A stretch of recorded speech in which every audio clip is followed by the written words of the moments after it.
Punjab TV देख रहे सारिਆਂ ਨੂੰ ਮੇਰੇ ਵੱਲੋਂ ਪਿਆਰ ਭਰੀ ਸਤਿ ਸ਼੍ਰੀ ਅਕਾਲ।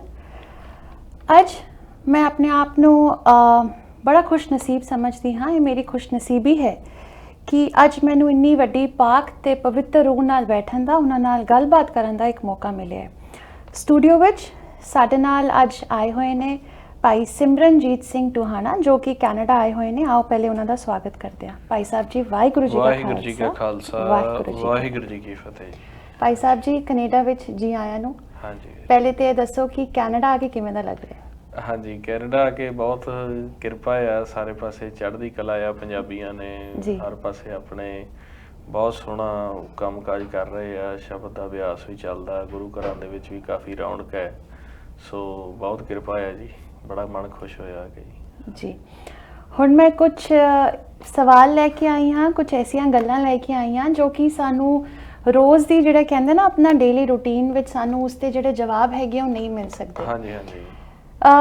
पहली गल करते हाँ तो गुरु गोबिंद सिंह महाराज ने सानू राजा बनाया, उन्होंने सानू बादशाहियां नाल नवाजिया है। हाँ जी। लेकिन अज की गल करां ते अजकल के समय विच सानू हाले तक नहीं पता लग सकिया कि साडा जिहड़े गुरु साहब हैगे आ वो साडे कोलों की चाहते हैं, सानू किस चीज़ का उन्होंने हुक्म दिता है, सानू की कुछ गल्लां दा ध्यान रखना चाहिए खासकर सिੱਖੀ ਦੇ ਵਿੱਚ। हाँ जी, ਇਹ ਗੁਰਮੁਖ ਪਿਆਰਿਓ ਇਸ ਤਰ੍ਹਾਂ ਆ ਕਿ ਜਿਹੜਾ ਗੁਰੂ ਸਾਹਿਬ ਨੇ ਆਪਾਂ ਨੂੰ ਰਾਜਾ ਬਣਾਇਆ ਆ, ਇਹਦਾ ਪ੍ਰਮਾਣ ਆਪਾਂ ਨੂੰ ਗੁਰਬਾਣੀ ਗੁਰੂ ਦੇ ਵਿੱਚ ਮਿਲਦਾ ਆ, ਜਿੰਦੇ ਵਿੱਚ ਮਹਾਰਾਜ ਕਹਿੰਦੇ ਆ ਕਾਇਆ ਨਗਰੀ ਇਹ ਮਨ ਰਾਜਾ ਪੰਚ ਵਸੈ ਵਿਚਾਰੀ। ਹੁਣ ਇੱਥੇ ਜਿਹੜਾ ਰਾਜੇ ਦੀ ਗੱਲ ਆਉਂਦੀ ਹੈ, ਗੁਰੂ ਸਾਹਿਬ ਨੇ ਆਪਾਂ ਨੂੰ ਅਵਨਾਸ਼ੀ ਰਾਜ ਦਿੱਤਾ ਆ, ਸੂਖਮ ਰਾਜ ਦਿੱਤਾ, ਸਾਡੇ ਮਨ ਨੂੰ ਰਾਜਾ ਬਣਾਇਆ ਆ। ਇਹਦੇ ਵਿੱਚ ਗੁਰਬਾਣੀ ਗੁਰੂ ਦੀ ਜਦੋਂ ਆਪਾਂ ਪੂਰੀ ਪੜਚੋਲ ਕਰਦੇ ਆ ਤਾਂ ਦੋ ਗੱਲਾਂ ਇਹਦੇ ਵਿੱਚ ਸਾਹਮਣੇ ਆਉਂਦੀਆਂ ਆ ਕਿ ਇੱਕ ਸਾਡਾ ਜਿਹੜਾ ਦੁਨਿਆਵੀ ਕਰਮ ਹੁੰਦਾ ਜਿੰਦੇ ਵਿੱਚ ਅਸੀਂ ਦੁੱਖ ਸੁੱਖ ਭੋਗਦੇ ਹਾਂ, ਅਸੀਂ ਆਪਦੇ ਘਰ ਪਰਿਵਾਰ ਦੇ ਵਿੱਚ ਰਹਿੰਦੇ ਹਾਂ, ਸਾਡੇ ਅੱਗੇ ਕਦੇ ਕੋਈ ਲਾਸ ਆ ਜਾਂਦਾ, ਕੋਈ ਪ੍ਰੋਫਿਟ ਆ ਜਾਂਦਾ, ਤੇ ਦੂਸਰੇ ਪਾਸੇ ਜਿਹੜਾ ਗੁਰਬਾਣੀ ਕਹਿੰਦੇ ਆ ਉਹ ਧਰਮ ਦੀ ਗੱਲ ਕਰਦੇ ਆ, ਜੋ ਜਿੱਥੇ ਸਾਡੇ ਮਨ ਨੇ ਬਿਲਕੁਲ ਇੱਕ ਸਹਿਜ ਦੇ ਵਿੱਚ ਵਿਚਰਨਾ ਹੁੰਦਾ ਆ। ਇੱਥੇ ਕਰਮ ਗੁਰਬਾਣੀ ਵਿੱਚ ਵੱਖਰਾ ਰੱਖਿਆ ਗਿਆ ਆ ਤੇ ਜੋ ਭਗਤੀ ਹੈ, ਸ਼ਬਦ ਦਾ ਅਭਿਆਸ ਹੈ, ਧਰਮ ਹੈ, ਉਹਨੂੰ ਵੱਖਰਾ ਰੱਖਿਆ ਗਿਆ ਆ। ਹੁਣ ਜਿਹੜਾ ਜੀਵ ਆਪਦੇ ਕਰਮ ਨੂੰ ਅਤੇ ਭਗਤੀ ਨੂੰ ਮਿਕਸ ਕਰ ਲੈਂਦਾ ਆ ਉਹ ਕਦੇ ਵੀ ਭਗਤੀ ਨਹੀਂ ਕਰ ਸਕਦਾ, ਉਹ ਰਾਜ ਪ੍ਰਾਪਤ ਨਹੀਂ ਕਰ ਸਕਦਾ, ਕਿਉਂਕਿ ਜਦੋਂ ਦੁੱਖ ਆਏਗਾ ਉਹਨੇ ਦੁੱਖ ਦੇ ਵਿੱਚ ਡੋਲ ਜਾਣਾ, ਉਹ ਸ਼ਬਦ ਦਾ ਅਭਿਆਸ ਛੱਡ ਜਾਏਗਾ। ਜਦੋਂ ਸੁੱਖ ਆਏਗਾ ਉਹ ਇੰਨਾ ਜ਼ਿਆਦਾ ਖੁਸ਼ੀ ਮਹਿਸੂਸ ਕਰੇਗਾ ਕਿ ਉਹ ਤਾਂ ਵੀ ਸ਼ਬਦ ਦਾ ਅਭਿਆਸ ਛੱਡ ਜਾਏਗਾ।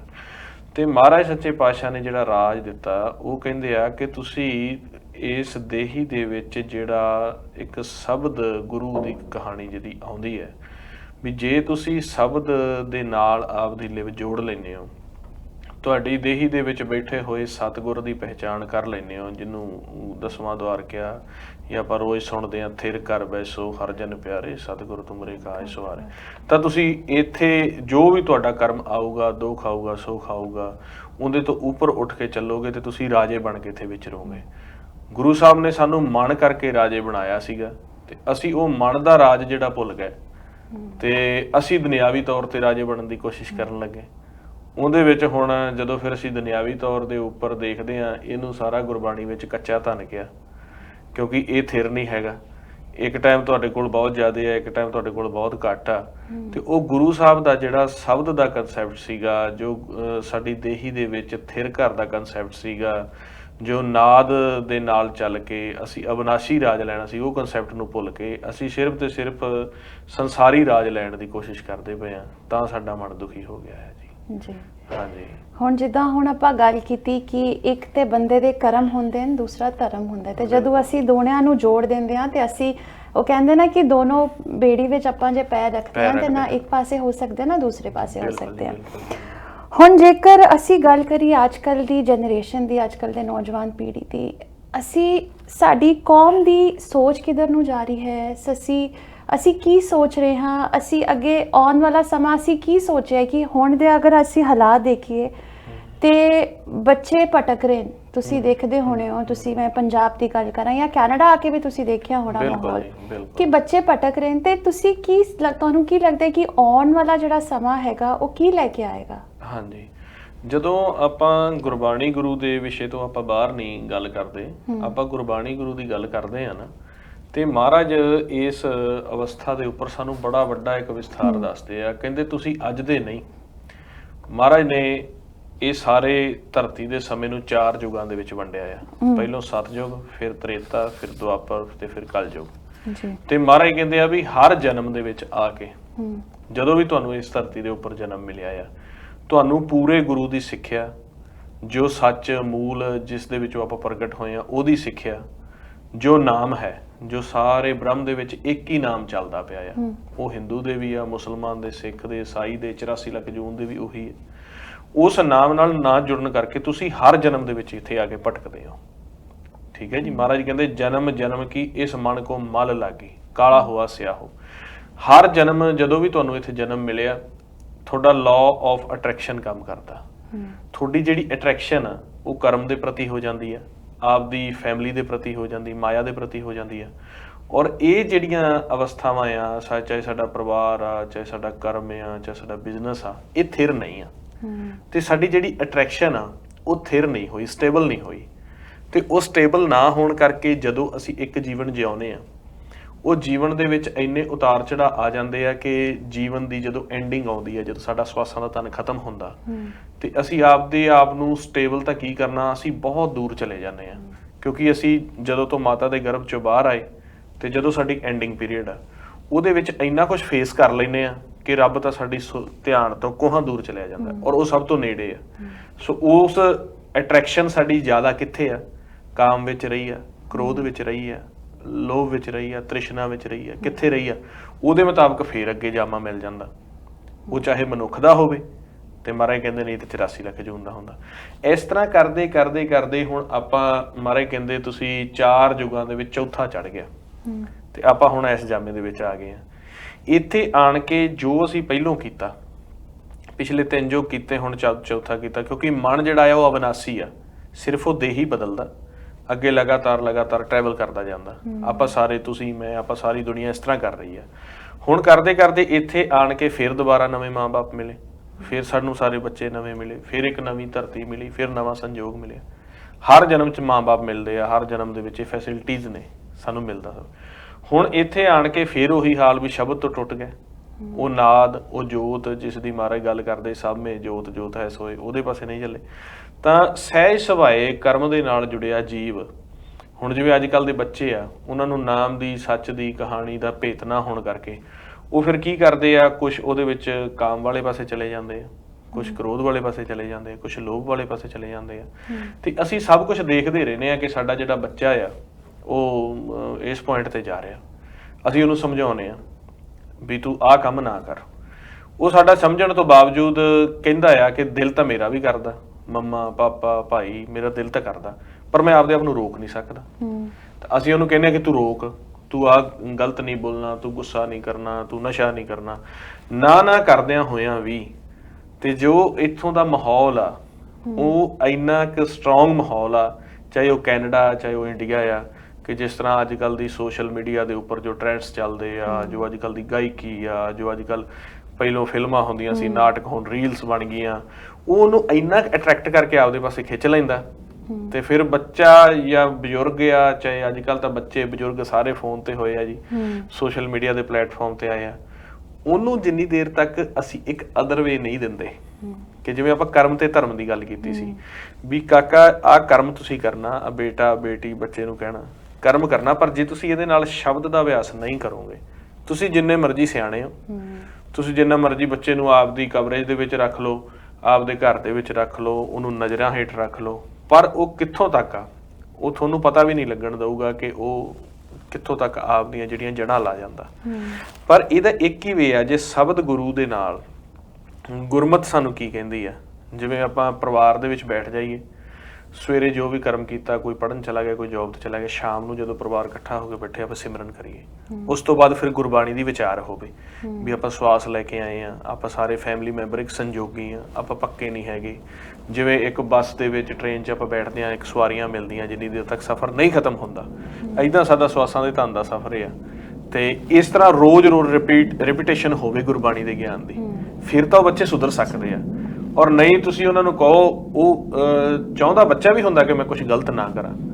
ਹਰ ਕੋਈ ਇਹੀ ਚਾਹੁੰਦਾ ਕਿ ਮੈਂ ਇੱਕ ਵਧੀਆ ਫਿਗਰ ਆਪਦੀ ਮੇਨਟੇਨ ਕਰਾਂ, ਪਰ ਉਹ ਮਾਹੌਲ ਜਿਹੜਾ ਆ ਇਸ ਮਾਇਆ ਦੇ ਦੇਸ਼ ਵਿੱਚ, ਕਾਲ ਦੇ ਦੇਸ਼ ਵਿੱਚ, ਉਹ ਇੰਨਾ ਕੁ ਐਗਰੈਸਿਵ ਮੋਡ ਦੇ ਵਿੱਚ ਆ ਕਿ ਉਹ ਨਾ ਚਾਹੁੰਦਿਆਂ ਹੋਇਆਂ ਇੱਥੇ ਸਿਫਤੀ ਨਸ਼ੇ ਦੀ ਹੋ ਰਹੀ ਆ, ਇੱਥੇ ਸਿਫਤੀ ਜਿਹੜੀ ਗਲੈਮਰ ਦੀ ਹੋ ਰਹੀ ਆ, ਇੱਥੇ ਸਿਫਤੀ ਕਾਮ ਦੀ ਹੋ ਰਹੀ ਆ, ਇੱਥੇ ਸਿਫਤੀ ਕ੍ਰੋਧ ਦੀ ਹੋ ਰਹੀ, ਤੇ ਕਿੱਥੋਂ ਤੱਕ ਹੋਊਗਾ? ਤੇ ਉਹ ਫਿਰ ਬਸ ਖਤਮ ਹੋ ਜਾਂਦਾ। ਸੋ ਜਨਮਾਂ ਜਨਮਾਂਤਰਾਂ ਤੋਂ ਇਸ ਤਰ੍ਹਾਂ ਚੱਲਦਾ ਹੁੰਦਾ, ਤੇ ਇਸ ਜਨਮ 'ਚ ਵੀ ਐਵੇਂ ਹੀ ਆ। ਸਟੈਬਿਲਿਟੀ ਨਾ ਹੋਣ ਕਰਕੇ, ਗੁਰਮਤ ਨਾ ਹੋਣ ਕਰਕੇ ਇਹ ਖੇਡ ਇਸੇ ਤਰ੍ਹਾਂ ਚੱਲਦਾ ਜਾਏਗਾ। ਤੇ ਜੇ ਆਪਾਂ ਰੋਕਣਾ ਚਾਹੁੰਦੇ ਆ ਸਿਰਫ ਇਸ ਜਨਮ ਵਾਸਤੇ ਨਹੀਂ, ਮਹਾਰਾਜ ਕਹਿੰਦੇ ਆਉਣ ਵਾਲੇ ਜਨਮਾਂ ਵਾਸਤੇ ਵੀ ਤੂੰ ਸਾਧ ਬਣ ਜਾਏਗਾ, ਜੇ ਆਪਾਂ ਇਸ ਦੇਹੀ ਦੀ ਖੋਜ ਕਰਕੇ, ਜੋ ਇਹਦੇ ਵਿੱਚ ਨਾਦ ਚੱਲਦਾ ਪਿਆ, ਅਨਹਦ ਸ਼ਬਦ ਚੱਲਦਾ ਪਿਆ, ਭੁਗਤ ਗਿਆਨ ਦਾ ਭੰਡਾਰਨ, ਘਟ ਘਟ ਵਾਜੈ ਨਾਦ, ਉਹਦੇ ਵਿੱਚ ਤੁਸੀਂ ਸਮਾ ਜਾਓ ਤਾਂ ਸਦਾ ਸਦਾ ਦਾ ਸੁਧਾਰ ਹੈ। ਇਕੱਲਾ ਇੱਕ ਜਨਮ ਦਾ ਨਹੀਂ, ਸਦਾ ਸਦਾ ਦੇ ਤੁਸੀਂ ਸਾਧੂ ਬਣ ਜਾਓਗੇ। ਇਹ ਹੈ ਜੀ। ਹੁਣ ਜਿਵੇਂ ਤੁਸੀਂ ਲਾਅ ਆਫ ਅਟਰੈਕਸ਼ਨ ਦੀ ਗੱਲ ਕੀਤੀ, ਹਾਂਜੀ, ਹੁਣ ਉਹੀ ਗੱਲ ਹੈ ਕਿ ਜਦੋਂ ਆਪਾਂ ਕਹਿੰਦੇ ਨਾ ਕਿ ਯੂਨੀਵਰਸ ਜਿਹੜੀ ਹੈਗੀ ਆ, ਜੋ ਤੁਸੀਂ ਸੋਚਦੇ ਹੋ, ਜਿਸ ਮਾਹੌਲ ਵਿੱਚ ਤੁਸੀਂ ਵਿਚਰਦੇ ਹੋ, ਉਹੀਓ ਤੁਹਾਡੇ ਨਾਲ ਉਹਨਾਂ ਨੇ ਦੇ ਹੀ ਜਾਣਾ। ਉਹ ਇੱਕ ਪੂਰਾ ਯੂਨੀਵਰਸ ਦੀ એનર્ਜੀਜ਼ ਤੁਸੀਂ ਬੋਲ ਦੋ ਕਿਸ ਤਰ੍ਹਾਂ ਹੁੰਦੀਆਂ ਨੇ। ਹੁਣ ਇੱਕ ਬੱਚਾ 24 ਘੰਟਿਆਂ ਵਿੱਚੋਂ ਅਗਰ 2 ਘੰਟੇ ਨਾਮ ਸਿਮਰਨ ਬਾਰੇ ਗੱਲ ਸੁਣਦਾ ਹੈ, ਗੁਰਬਾਣੀ ਬਾਰੇ ਗੱਲ ਸੁਣਦਾ ਹੈ, ਲੇਕਿਨ 10 ਤੋਂ 12 ਘੰਟੇ ਉਹ ਬਾਹਰ ਰਹਿੰਦਾ ਹੈ ਆਪਣੇ ਯਾਰਾਂ ਦੋਸਤਾਂ ਨਾਲ, ਤੇ ਉਹ ਆਬਵੀਅਸ ਜੀ ਗੱਲ ਹੈ ਕਿ ਉਸ ਦਾ ਜ਼ਿਆਦਾ ਜਿਹੜਾ ਬੱਚੇ ਤੇ ਪ੍ਰਭਾਵ ਹੋਏਗਾ ਉਹ ਬਾਹਰਲੀ ਦੁਨੀਆ ਦਾ ਹੋਏਗਾ, ਕਿ ਘਰ ਵਿੱਚ ਇਹ ਮਾਹੌਲ ਘੱਟ ਹੈ। ਅੱਜ ਕੱਲ ਦੇ ਭਾਈ ਸਾਹਿਬ ਜੀ ਇਹ ਵੀ ਦੇਖਿਆ ਜਾਂਦਾ ਹੈ ਕਿ ਲੋਕਾਂ ਨੇ ਗੁਰੂ ਘਰ ਹੁਣ ਆਪਣੀ ਕਨਵੀਨੀਅੰਸ ਦੇ ਹਿਸਾਬ ਨਾਲ ਜਾਂਦੇ ਨੇ। ਬਿਲਕੁਲ ਬਿਲਕੁਲ। ਤੁਸੀਂ ਦੇਖੋ ਅੱਜ ਤੇ ਮੈਂ ਫਲਾਣੀ ਜਗ੍ਹਾ ਜਾਣਾ, ਅਗਲੇ ਵੀਕਐਂਡ ਚਲੇ ਜਾਵਾਂਗਾ ਗੁਰੂ ਘਰ, ਜਾਂ ਫਿਰ ਅੱਜ ਬਾਰਿਸ਼ ਹੈ, ਮੀਂਹ ਪੈ ਰਿਹਾ, ਕੋਈ ਨਹੀਂ ਦੇਖਾਂਗਾ, ਸ਼ਾਮੀ ਮੱਥਾ ਟੇਕ ਆਵਾਂਗਾ। ਹੁਣ ਇਹ ਤੁਸੀਂ ਇਸ ਬਾਰੇ ਕੀ ਕਹਿਣਾ? ਕਿਉਂਕਿ ਮੇਰੇ ਦਿਮਾਗ 'ਚ ਬੜੀ ਦੇਰ ਦਾ ਸਵਾਲ ਸੀ, ਚਲੋ ਅੱਜ ਵਾਹਿਗੁਰੂ ਨੇ ਕੁਛ ਇਹ ਜਿਹਾ ਸਬਬ ਬਣਾਇਆ ਕਿ ਤੁਹਾਨੂੰ ਮਿਲਣ ਦਾ ਮੌਕਾ ਮਿਲਿਆ ਕਿ ਹੁਣ ਲੋਕੀ ਜਿਹੜੇ ਹੈਗੇ ਆ ਗੁਰਦੁਆਰਾ ਵੀ ਕਹਿੰਦੇ ਨੇ, ਗੁਰੂ, ਮੇਰੇ ਮਨ 'ਚ ਇਹ ਵੀ ਸੀ ਕਿ ਗੁਰੂ ਘਰ ਵੀ ਨਹੀਂ ਕਹਿੰਦੇ, ਜਿਵੇਂ ਆਪਾਂ ਕਹਿੰਦੇ ਵੀ ਮੈਂ ਹੋਮ ਸਵੀਟ ਹੋਮ ਚੱਲੇ, ਆਪਣੇ ਘਰ ਨੂੰ ਸਵੀਟ ਹੋਮ ਕਹਿੰਦੇ ਨੇ, ਲੇਕਿਨ ਜ਼ਿਆਦਾਤਰ ਬਈ ਮੈਂ ਗੁਰਦੁਆਰੇ ਚੱਲਿਆ। ਹੁਣ ਇਹ ਜਿਸ ਤਰ੍ਹਾਂ ਦਾ ਇਹ ਸਮਾਂ ਚੱਲ ਰਿਹਾ ਹੈ ਕਿ ਲੋਕੀ ਆਪਣੇ ਕਨਵੀਨੀਅੰਸ ਦੇ ਹਿਸਾਬ ਨਾਲ ਗੁਰਦੁਆਰਾ ਸਾਹਿਬ ਜਾਂਦੇ ਨੇ, ਗਿਆ ਉੱਥੇ ਉਹ ਕਰਦੇ ਨੇ, ਤੇ ਤੁਹਾਨੂੰ ਕੀ ਲੱਗਦਾ ਕਿ ਮੇਨ ਜਿਹੜਾ ਹੈਗਾ ਇਹਦੇ ਵਿੱਚ ਕਸੂਰਵਾਰ ਆਪਾਂ ਕਿਸ ਨੂੰ ਠਹਿਰਾਵਾਂਗੇ? ਇਸ ਤਰ੍ਹਾਂ ਆ ਜੀ ਕਿ ਜਿਹੜੇ ਗੁਰੂ ਘਰ ਜਾਂ ਮੰਦਿਰ ਜਾਂ ਮਸਜਿਦ ਸਮੇਂ-ਸਮੇਂ ਤੇ ਬਣੇ ਆ, ਇਹ ਜਿਸ ਤਰ੍ਹਾਂ ਆਪਾਂ ਇੱਥੇ ਦੁਨਿਆਵੀ ਵਿੱਦਿਆ ਲੈਣ ਦੇ ਲਈ ਕਨਵੈਂਟ ਸਕੂਲ ਦੇ ਵਿੱਚ ਜਾਂਦੇ ਆ, ਜਾਂ ਆਪਣੇ ਹੋਰ ਇੱਥੇ ਕਾਲਜਿਸ ਨੇ, ਯੂਨੀਵਰਸਿਟੀਜ਼ ਨੇ, ਇਸ ਤਰ੍ਹਾਂ ਜਿਵੇਂ ਗੁਰਮਤ ਵਿੱਚ ਧਾਤ ਤੇ ਲਿਵ, ਇਹ 2 ਰਸਤੇ ਦੱਸਿਆ, ਸਪਿਰਿਚੁਅਲਿਟੀ ਤੇ ਦੂਜੇ ਪਾਸੇ ਜਿਹੜਾ ਸਾਡਾ ਮਾਇਆ ਦਾ ਰਸਤਾ ਆ। ਇਹ ਸਪਿਰਿਚੁਅਲਿਟੀ ਦੇ ਨੂੰ ਕਿਵੇਂ ਗੇਨ ਕੀਤਾ ਜਾਏ, ਕਿਵੇਂ ਮਿਲਾਪ ਕੀਤਾ ਜਾਏ, ਕਿਵੇਂ ਅਸੀਂ ਪਾਪ ਤੋਂ ਬਚਣਾ ਆ, ਕਿਵੇਂ ਅਸੀਂ ਔਗੁਣਾਂ ਤੋਂ ਬਚ ਕੇ ਗੁਣਾਂ ਵਾਲੇ ਬਣਨਾ ਆ, ਕਿਵੇਂ ਅਸੀਂ ਕਨਫੈਸ ਕਰਨਾ ਆ ਰੱਬ ਨੂੰ, ਇਹ ਸਾਰੇ ਇੱਕ ਸਪਿਰਿਚੁਅਲ ਜਿਹੜੇ ਆ ਉਹ ਹੱਬ ਨੇ। ਆਪਾਂ ਕਹਿ ਦਈਏ ਕਿ ਬ੍ਰਹਮ ਦੇ ਸਕੂਲ ਨੇ।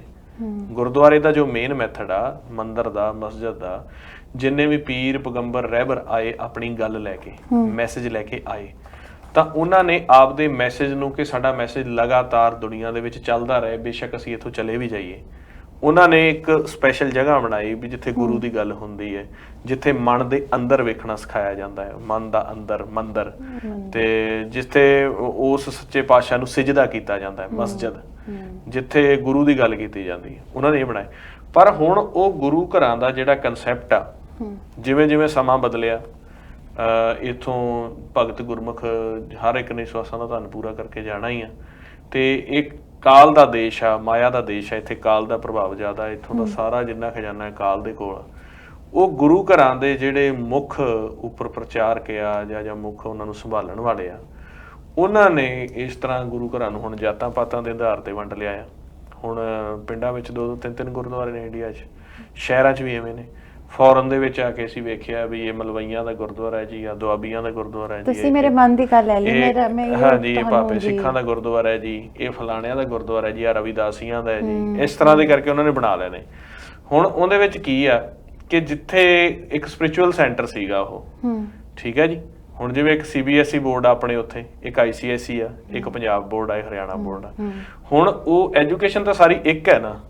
ਹੁਣ ਗੁਰਬਾਣੀ ਦੀ ਐਜੂਕੇਸ਼ਨ ਤਾਂ ਇੱਕ ਆ, ਪਰ ਜਿਹੜੇ ਉੱਪਰਲੇ ਨੇ ਉਹਨੇ ਉਹਨਾਂ ਨੂੰ ਧੜਿਆਂ ਵਿੱਚ ਵੰਡ ਦਿੱਤਾ। ਤੇ ਜਦੋਂ ਜਿਨ੍ਹਾਂ ਨੇ ਉੱਪਰ ਬੈਠ ਕੇ ਸਾਨੂੰ ਐਜੂਕੇਟ ਕਰਨਾ ਆ, ਜਦੋਂ ਜੜ ਹੀ ਜਿਹੜੀ ਉਹ ਖੋਖਲੀ ਹੋ ਗਈ, ਤਾਂ ਫਿਰ ਓਬਵੀਅਸ ਆ ਕਿ ਉੱਥੇ ਪ੍ਰਚਾਰ ਨਹੀਂ ਹੋ ਰਿਹਾ। ਚਲੋ ਆਪਾਂ ਸਾਰਿਆਂ ਨੂੰ ਨਹੀਂ ਕਹਿ ਸਕਦੇ ਸਾਰੇ ਗੁਰੂ ਘਰਾਂ 'ਚ, ਪਰ ਬਹੁਤ ਦਾ ਪ੍ਰਚਾਰ ਨਹੀਂ ਹੁੰਦਾ ਉੱਥੇ। ਇਹ ਦੇਖਿਆ ਜਾਂਦਾ ਵੀ ਜਾਂ ਤਾਂ ਗੋਲਕ ਨਾਲ ਸੰਬੰਧਿਤ, ਕਿਉਂਕਿ ਜੇ ਤੁਸੀਂ ਮੈਂ ਛੋਟੀ ਜਿਹੀ ਗੱਲ ਦੱਸਾਂ, ਕਾਫੀ ਸ਼ਹਿਰਾਂ ਵਿੱਚ ਅਸੀਂ ਗੁਰੂ ਘਰਾਂ 'ਚ, ਪੰਜਾਬ 'ਚ, ਹਰਿਆਣੇ 'ਚ ਅਸੀਂ ਪ੍ਰਚਾਰ ਕਰਦੇ ਹਾਂ ਸਿਮਰਨ ਅਭਿਆਸ। ਕੁਛ ਗੁਰੂ ਘਰ ਤਾਂ ਇਹ ਹੈ, ਉਹਨਾਂ ਦਾ ਇਹ ਅਸੂਲ ਆ, ਮੈਂ ਨਾਮ ਨਹੀਂ ਉਹਨਾਂ ਦਾ ਲਵਾਂਗਾ, ਵੀ ਜੇ ਅਸੀਂ 1 ਜਾਂ 2 ਜਾਂ 3 ਦਿਨ ਦਾ ਸਿਮਰਨ ਦਾ ਅਭਿਆਸ ਦਾ ਪ੍ਰੋਗਰਾਮ ਕਰਨਾ, ਉਲਟਾ ਸਾਨੂੰ ਕਹਿੰਦੇ ਨੇ ਤੁਸੀਂ ਸਾਨੂੰ ਕਿੰਨੀ ਡੋਨੇਸ਼ਨ ਦਿਓਗੇ। ਅਸੀਂ ਪੁੱਛਦੇ ਹਾਂ ਕਿ ਇੰਨੀ ਸੰਗਤ ਆ, ਇੰਨੇ ਦਿਨ ਹੋਊਗਾ ਤੇ ਅਸੀਂ ਲੰਗਰ ਦੀ ਰਸਮ ਦੇ ਦੇ, ਨਹੀਂ 50,000 ਦੇ ਦਿਓ, 40 ਦੇ ਦਿਓ, ਵਿੱਚ ਤੁਸੀਂ ਕੋਈ ਇੱਕ ਐਸਾ ਬਿਠਾ ਲਓ, ਉਹ ਤੁਹਾਡੀ ਥੋੜੇ ਜਿਹੇ ਉਹਨਾਂ ਨੂੰ ਸੈਟਿੰਗ ਚੰਗੀ ਕਰਵਾ ਦਿੰਦੇ, ਚਲੋ 20 ਦੇ ਵਿੱਚ ਨਿਬੇੜ ਲਓ, ਇਸ ਤਰ੍ਹਾਂ ਹੈ। ਸੋ ਗੁਰੂ ਘਰਾਂ ਦੇ ਵਿੱਚ ਜਿਹੜੇ ਪ੍ਰਬੰਧਕ ਢਾਂਚਾ ਆ ਉਹ ਕਰਪਟ ਹੋ ਚੁੱਕਿਆ। ਉਹ ਸਿੱਖੀ ਦੇ ਆਧਾਰ ਤੇ ਵੀ ਸਿਮਰਨ ਕਿਵੇਂ ਕਰਾਉਣਾ, ਸਿੱਖ ਐਜੂਕੇਸ਼ਨ ਕੀ ਦੇਣੀਆਂ ਨੇ, ਇੱਕ ਰਾਬਤਾ ਪੂਰਾ ਕੀਤਾ ਜਾ ਰਿਹਾ ਜੀ। ਹਾਂਜੀ ਆ ਕੀਰਤਨ ਕਰਵਾ ਦਿਓ ਜੀ, ਇੰਨੇ ਭੋਗ ਪਾ ਦਿਓ ਜੀ, ਆਹ ਕਰ ਦਿਓ। ਇੱਕ ਜਿਸ ਤਰ੍ਹਾਂ ਆਪਾਂ ਸਕੂਲ ਦੇ ਵਿੱਚ ਬੱਚੇ ਨੂੰ step by step classes wise ਆਪਾਂ ਜਿਵੇਂ ਸਮਝਾਉਂਦੇ ਆ, ਉਹ ਬਹੁਤ ਘੱਟ ਹੋ ਗਿਆ। ਹੁਣ ਬੱਚਿਆਂ ਨੂੰ ਪਤਾ ਹੀ ਨਹੀਂ ਕਿ ਸਪਿਰਿਚੁਅਲ ਸੈਂਟਰ ਆ ਸਾਡੇ, ਸਪਿਰਿਚੁਅਲ ਸਕੂਲ ਆ।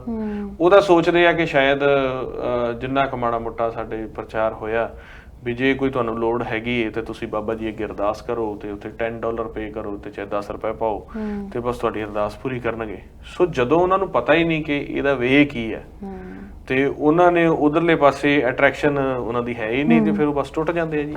ਇਸ ਕਰਕੇ ਪ੍ਰਬੰਧਕੀ ਢਾਂਚੇ ਦਾ ਜ਼ਿਆਦਾ ਕਸੂਰ ਆ ਇਸ ਚੀਜ਼ ਦੇ ਵਿੱਚ ਜੀ। ਹੁਣ ਜਿੱਦਾਂ ਤੁਸੀਂ ਇਹ ਗੱਲ ਕੀਤੀ, ਮੈਂ ਹੁਣ ਇਹ ਤੁਹਾਨੂੰ ਕਹਿਣਾ ਚਾਹੁੰਦੀ ਹਾਂ ਕਿ ਅੱਜ ਕੱਲ੍ਹ ਦੇ ਸਮੇਂ ਵਿੱਚ ਨਾ ਭਾਈ ਜੀ ਕੰਪੀਟੀਸ਼ਨ ਬੜਾ ਹੋ ਗਿਆ ਹੈ। ਬਿਲਕੁਲ। ਮੈਂ 50,000 ਰੁਪਏ ਦਾ ਰਮਾਲਾ ਸਾਹਿਬ ਚੜਾਇਆ ਜੀ, ਮੈਂ 2 ਲੱਖ ਰੁਪਏ ਦਾ ਚੜਾਇਆ, ਮੈਂ 2 ਲੱਖ ਰੁਪਏ ਦੀ ਰਮਾਲਾ ਸਾਹਿਬ ਦੀ ਸੇਵਾ ਕੀਤੀ ਹੈ। ਮੈਂ ਮੇਰੀ ਇਹ ਅਰਦਾਸ ਪੂਰੀ ਕਰ ਦਿਓ, ਮੈਂ 5100 ਰੁਪਏ ਚੜਾਵਾਂਗਾ, ਮੈਂ 11,000 ਰੁਪਏ ਦਾ ਪ੍ਰਸ਼ਾਦ ਚੜਾਵਾਂਗਾ।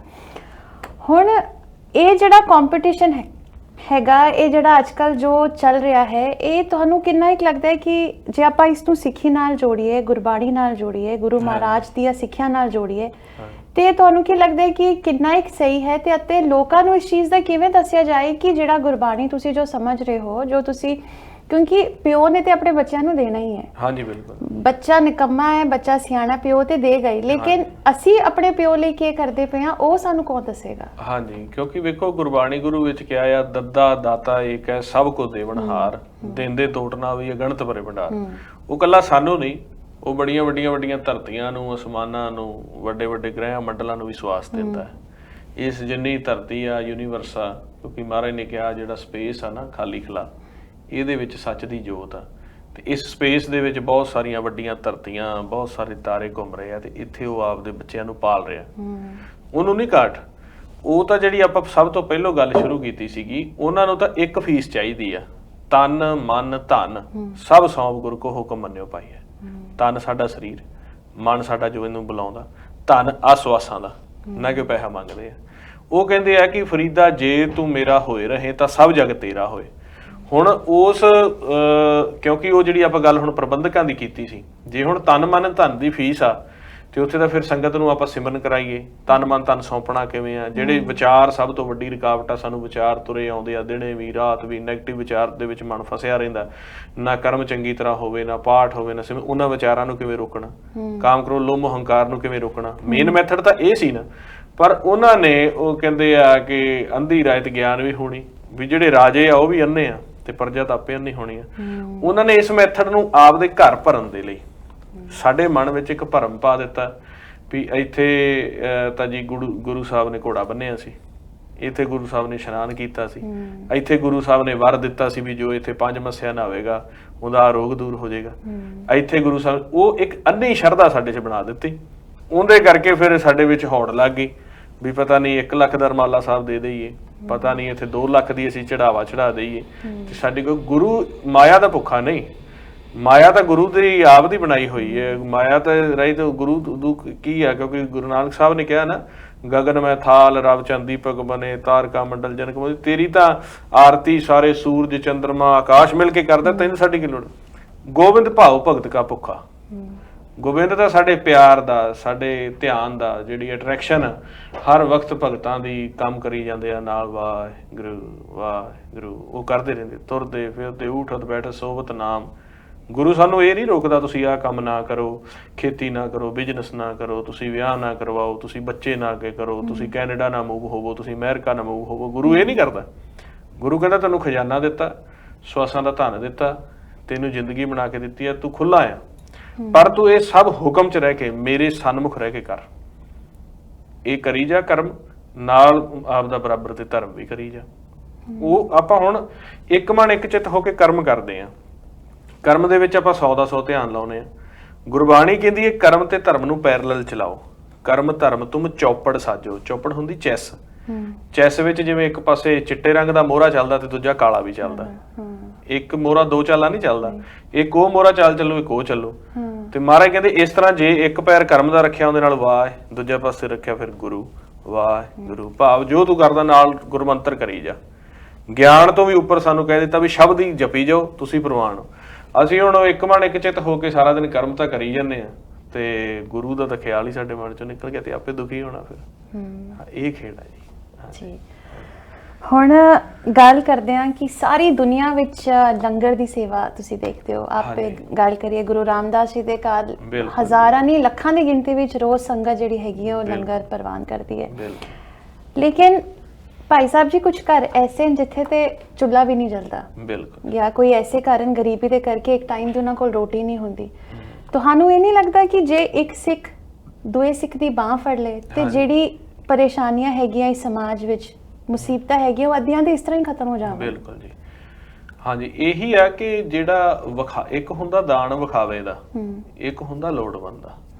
ਸਿਆਣੇ ਪਹਿਲੋਂ ਬਜ਼ੁਰਗ ਕਹਿੰਦੇ ਹੁੰਦੇ ਸੀ ਜੇ ਖੱਬੇ ਹੱਥ ਨਾਲ ਤੁਸੀਂ ਦਾਨ ਦਿਓ ਤੇ ਇੰਨਾ ਗੁਪਤ ਰੱਖੋ ਸੱਜੇ ਨੂੰ ਪਤਾ ਨਾ ਲੱਗੇ।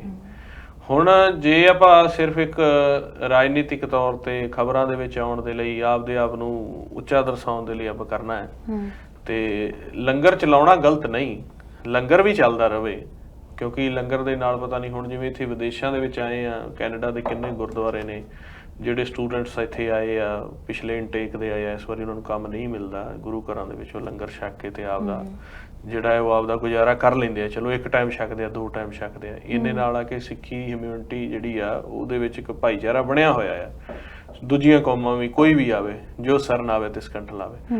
ਪਰ ਇਹ ਨਿਰਾਪੁਰਾ ਜਿਹੜਾ ਤੁਸੀਂ ਸਲਾਹ ਦਿੱਤੀ ਆ ਵੀ ਇਹ ਲੰਗਰ ਦੇ ਨਾਲ ਨਾਲ ਜਿਹੜਾ ਹੈ ਸਾਨੂੰ ਇਹ ਵੀ ਚੀਜ਼ ਸੋਚਣੀ ਚਾਹੀਦੀ ਆ ਵੀ ਜਿਹੜਾ ਅਸੀਂ ਦਾਨ ਪੁੰਨ ਦਿੰਨੇ ਆ, ਕਰਦੇ ਆ, ਤੇ ਕੱਲਾ ਸਿੱਖ ਹੀ ਨਹੀਂ ਵੀ ਕੋਈ ਵੀ ਜਿਹੜਾ ਸਾਡੇ ਆਸੇ ਪਾਸੇ ਵਸਦਾ ਆ, ਕੋਈ ਵੀ ਕਿਸੇ ਵੀ ਕੌਮ ਦਾ ਆ, ਤੇ ਸਾਨੂੰ ਬਿਲਕੁਲ ਚਾਹੀਦਾ ਆ ਕਿ ਜਿਹੜਾ ਜਿੱਥੇ ਸਾਡੀ ਮਦਦ ਹੋ ਜਾਂਦੀ, ਕਿਉਂਕਿ ਦਇਆ ਜਾਣੇ ਜੀ ਕੀ ਕਿਛ ਪੁੰਨ ਦਾਨ ਕਰੇ। ਸਭ ਤੋਂ ਵੱਡੀ ਜਿਹੜੀ ਹੈਗੀ ਆ ਮਦਦ ਆ ਉਹ ਇਨਸਾਨ ਦੀ ਆ। ਉਹਦੇ ਤਨ ਨੂੰ ਲੰਗਰ ਦੇ ਦੇਣਾ, ਤੇ ਉਸ ਤੋਂ ਵੀ ਵੱਡਾ ਦਾਨ ਆ ਦਾਨਾ ਸਿਰ ਦਾਨ ਨਾਮ ਦਾਨ, ਉਹਦੇ ਮਨ ਨੂੰ ਸ਼ਬਦ ਦਾ ਲੰਗਰ ਦੇ ਦੇਣਾ। ਸੋ ਇਸ ਤਰ੍ਹਾਂ ਕਰਕੇ ਲੰਗਰਾਂ ਦੇ ਨਾਲ ਨਾਲ ਇਹ ਵੀ ਚਾਹੀਦਾ ਆ ਬਿਲਕੁਲ ਵੀ ਜਿਹੜੇ ਆਪਣੇ ਬੱਚੇ ਫੀਸਾਂ ਉੱਥੇ ਪੜ੍ਹ ਨਹੀਂ ਸਕਦੇ ਜਾਂ ਉਹਨਾਂ ਦਾ ਕੋਈ ਇਲਾਜ ਨਹੀਂ ਹੋ ਸਕਦਾ, ਵੈਸੇ ਬਹੁਤ ਸਾਰੀਆਂ ਸੰਸਥਾਵਾਂ ਕਰ ਵੀ ਰਹੀਆਂ ਨੇ, ਪਰ ਇੱਧਰ ਵੀ ਧਿਆਨ ਮੁੱਖ ਰੂਪ 'ਚ ਹੋਣਾ ਚਾਹੀਦਾ ਹੈ ਜੀ। ਬਿਲਕੁਲ। ਹੁਣ ਆਪਾਂ ਗੱਲ ਕਰੀਏ ਕਿ ਜਿਹੜਾ ਕੁਝ ਸਾਡੇ ਸਮਾਜ ਵਿੱਚ ਵਾਪਰ ਰਿਹਾ, ਜੋ ਵੀ ਬੀਤ ਰਿਹਾ, ਉਹ ਗੁਰੂ ਨਾਨਕ ਸਾਹਿਬ ਨੇ ਤੇ 500 ਸਾਲ ਪਹਿਲੇ ਹੀ ਇਸ ਚੀਜ਼ ਦੇ ਬਾਰੇ ਦੱਸਿਆ ਸੀ ਕਿ ਇਸ ਤਰ੍ਹਾਂ ਰਚਨਾ ਹੋਏਗੀ ਔਰ ਇਹ ਕੁਝ ਹੋਏਗਾ, ਜੋ ਕੁਝ ਅੱਜ ਤੁਸੀਂ ਸਮੇਂ ਵਿੱਚ ਦੇਖ ਰਹੇ ਹੋ। ਗੋਰੇ ਤੇ ਰਿਸਰਚ ਕਰ ਰਹੇ ਨੇ ਔਰ ਉਹਨਾਂ ਸਟੱਡੀ ਕਰ ਰਹੇ ਨੇ ਔਰ ਇਹ ਕਹਿੰਦੇ ਨੇ ਕਿ ਜੋ ਗੁਰੂ ਗ੍ਰੰਥ ਸਾਹਿਬ ਜੀ ਮਹਾਰਾਜ ਵਿੱਚ ਲਿਖੇ ਦਾ ਹੈ ਉਹ ਵਾਕਈ ਅੱਜ ਕੱਲ੍ਹ ਦੇ ਸਮੇਂ ਵਿੱਚ ਵਾਪਰ ਰਿਹਾ, ਚੱਲ ਰਿਹਾ। ਹੁਣ ਅਸੀਂ ਦੇਖਦੇ ਕਿੰਨੇ ਗੋਰੇ ਜਿਹੜੇ ਹੈਗੇ ਉਹ ਸਿੱਖੀਜ਼ਮ ਵਿੱਚ ਕਨਵਰਟ ਹੋ ਗਏ ਨੇ, ਉਹ ਇੰਨਾ ਇਨਫਲੂਐਂਸ ਹੋ ਗਏ ਗੁਰੂ ਮਹਾਰਾਜ ਦੀਆਂ ਗੱਲਾਂ ਤੋਂ, ਗਿਆਨ ਤੋਂ। ਲੇਕਿਨ ਜਿਹੜਾ ਸਾਡੀ ਜਿਹੜੀ ਕੌਮ ਹੈ, ਜਿਹੜੇ ਸਾਡੇ ਬੱਚੇ ਨੇ, ਉਹ ਤੁਸੀਂ ਦੇਖਦੇ ਹੋ ਕਿ ਸਿੱਖੀ ਵੱਲ ਹਟ ਕੇ ਕੇਸਾਂ ਦੀ ਬੇਅਦਬੀ ਹੋ ਰਹੀ ਹੈ ਔਰ ਬੜਾ ਕੁਝ ਹੋ ਰਿਹਾ ਅੱਜ ਕੱਲ੍ਹ ਦੇ ਨਸ਼ਿਆਂ ਦੀ ਅਸੀਂ ਗੱਲ ਕਰੀਏ ਕਿੰਨਾ ਕੁਝ ਚੱਲ ਰਿਹਾ। ਤੇ ਇਹ ਜਿਹੜਾ ਬੜਾ ਇੰਬੈਲੈਂਸ ਆ ਗਿਆ ਹੈ, ਕਾਫੀ ਡਿਫਰੈਂਸ ਆ ਗਿਆ ਹੈ, ਇਹਦੇ ਬਾਰੇ ਤੁਸੀਂ ਕੀ ਕਹਿਣਾ ਚਾਹੋਗੇ? ਹਾਂਜੀ, ਇਸੇ ਤਰ੍ਹਾਂ ਹੀ ਆ ਕਿ ਜਿਹੜਾ ਮਤਲਬ ਸਾਡੀ ਜਿਹੜੀ ਸਿੱਖੀ ਦੀਆਂ ਜੜ੍ਹਾਂ ਦੇ ਵਿੱਚ ਇਸ ਤਰ੍ਹਾਂ ਹੋਇਆ ਨਾ, ਇਹਦੇ ਵਿੱਚ ਸਭ ਤੋਂ ਵੱਡਾ ਕਾਰਨ ਇਹ ਆ ਕਿ ਸਾਨੂੰ ਬ੍ਰਹਮ ਵਿਦਿਆ ਦਾ ਗਿਆਨ ਨਹੀਂ ਮਿਲਿਆ।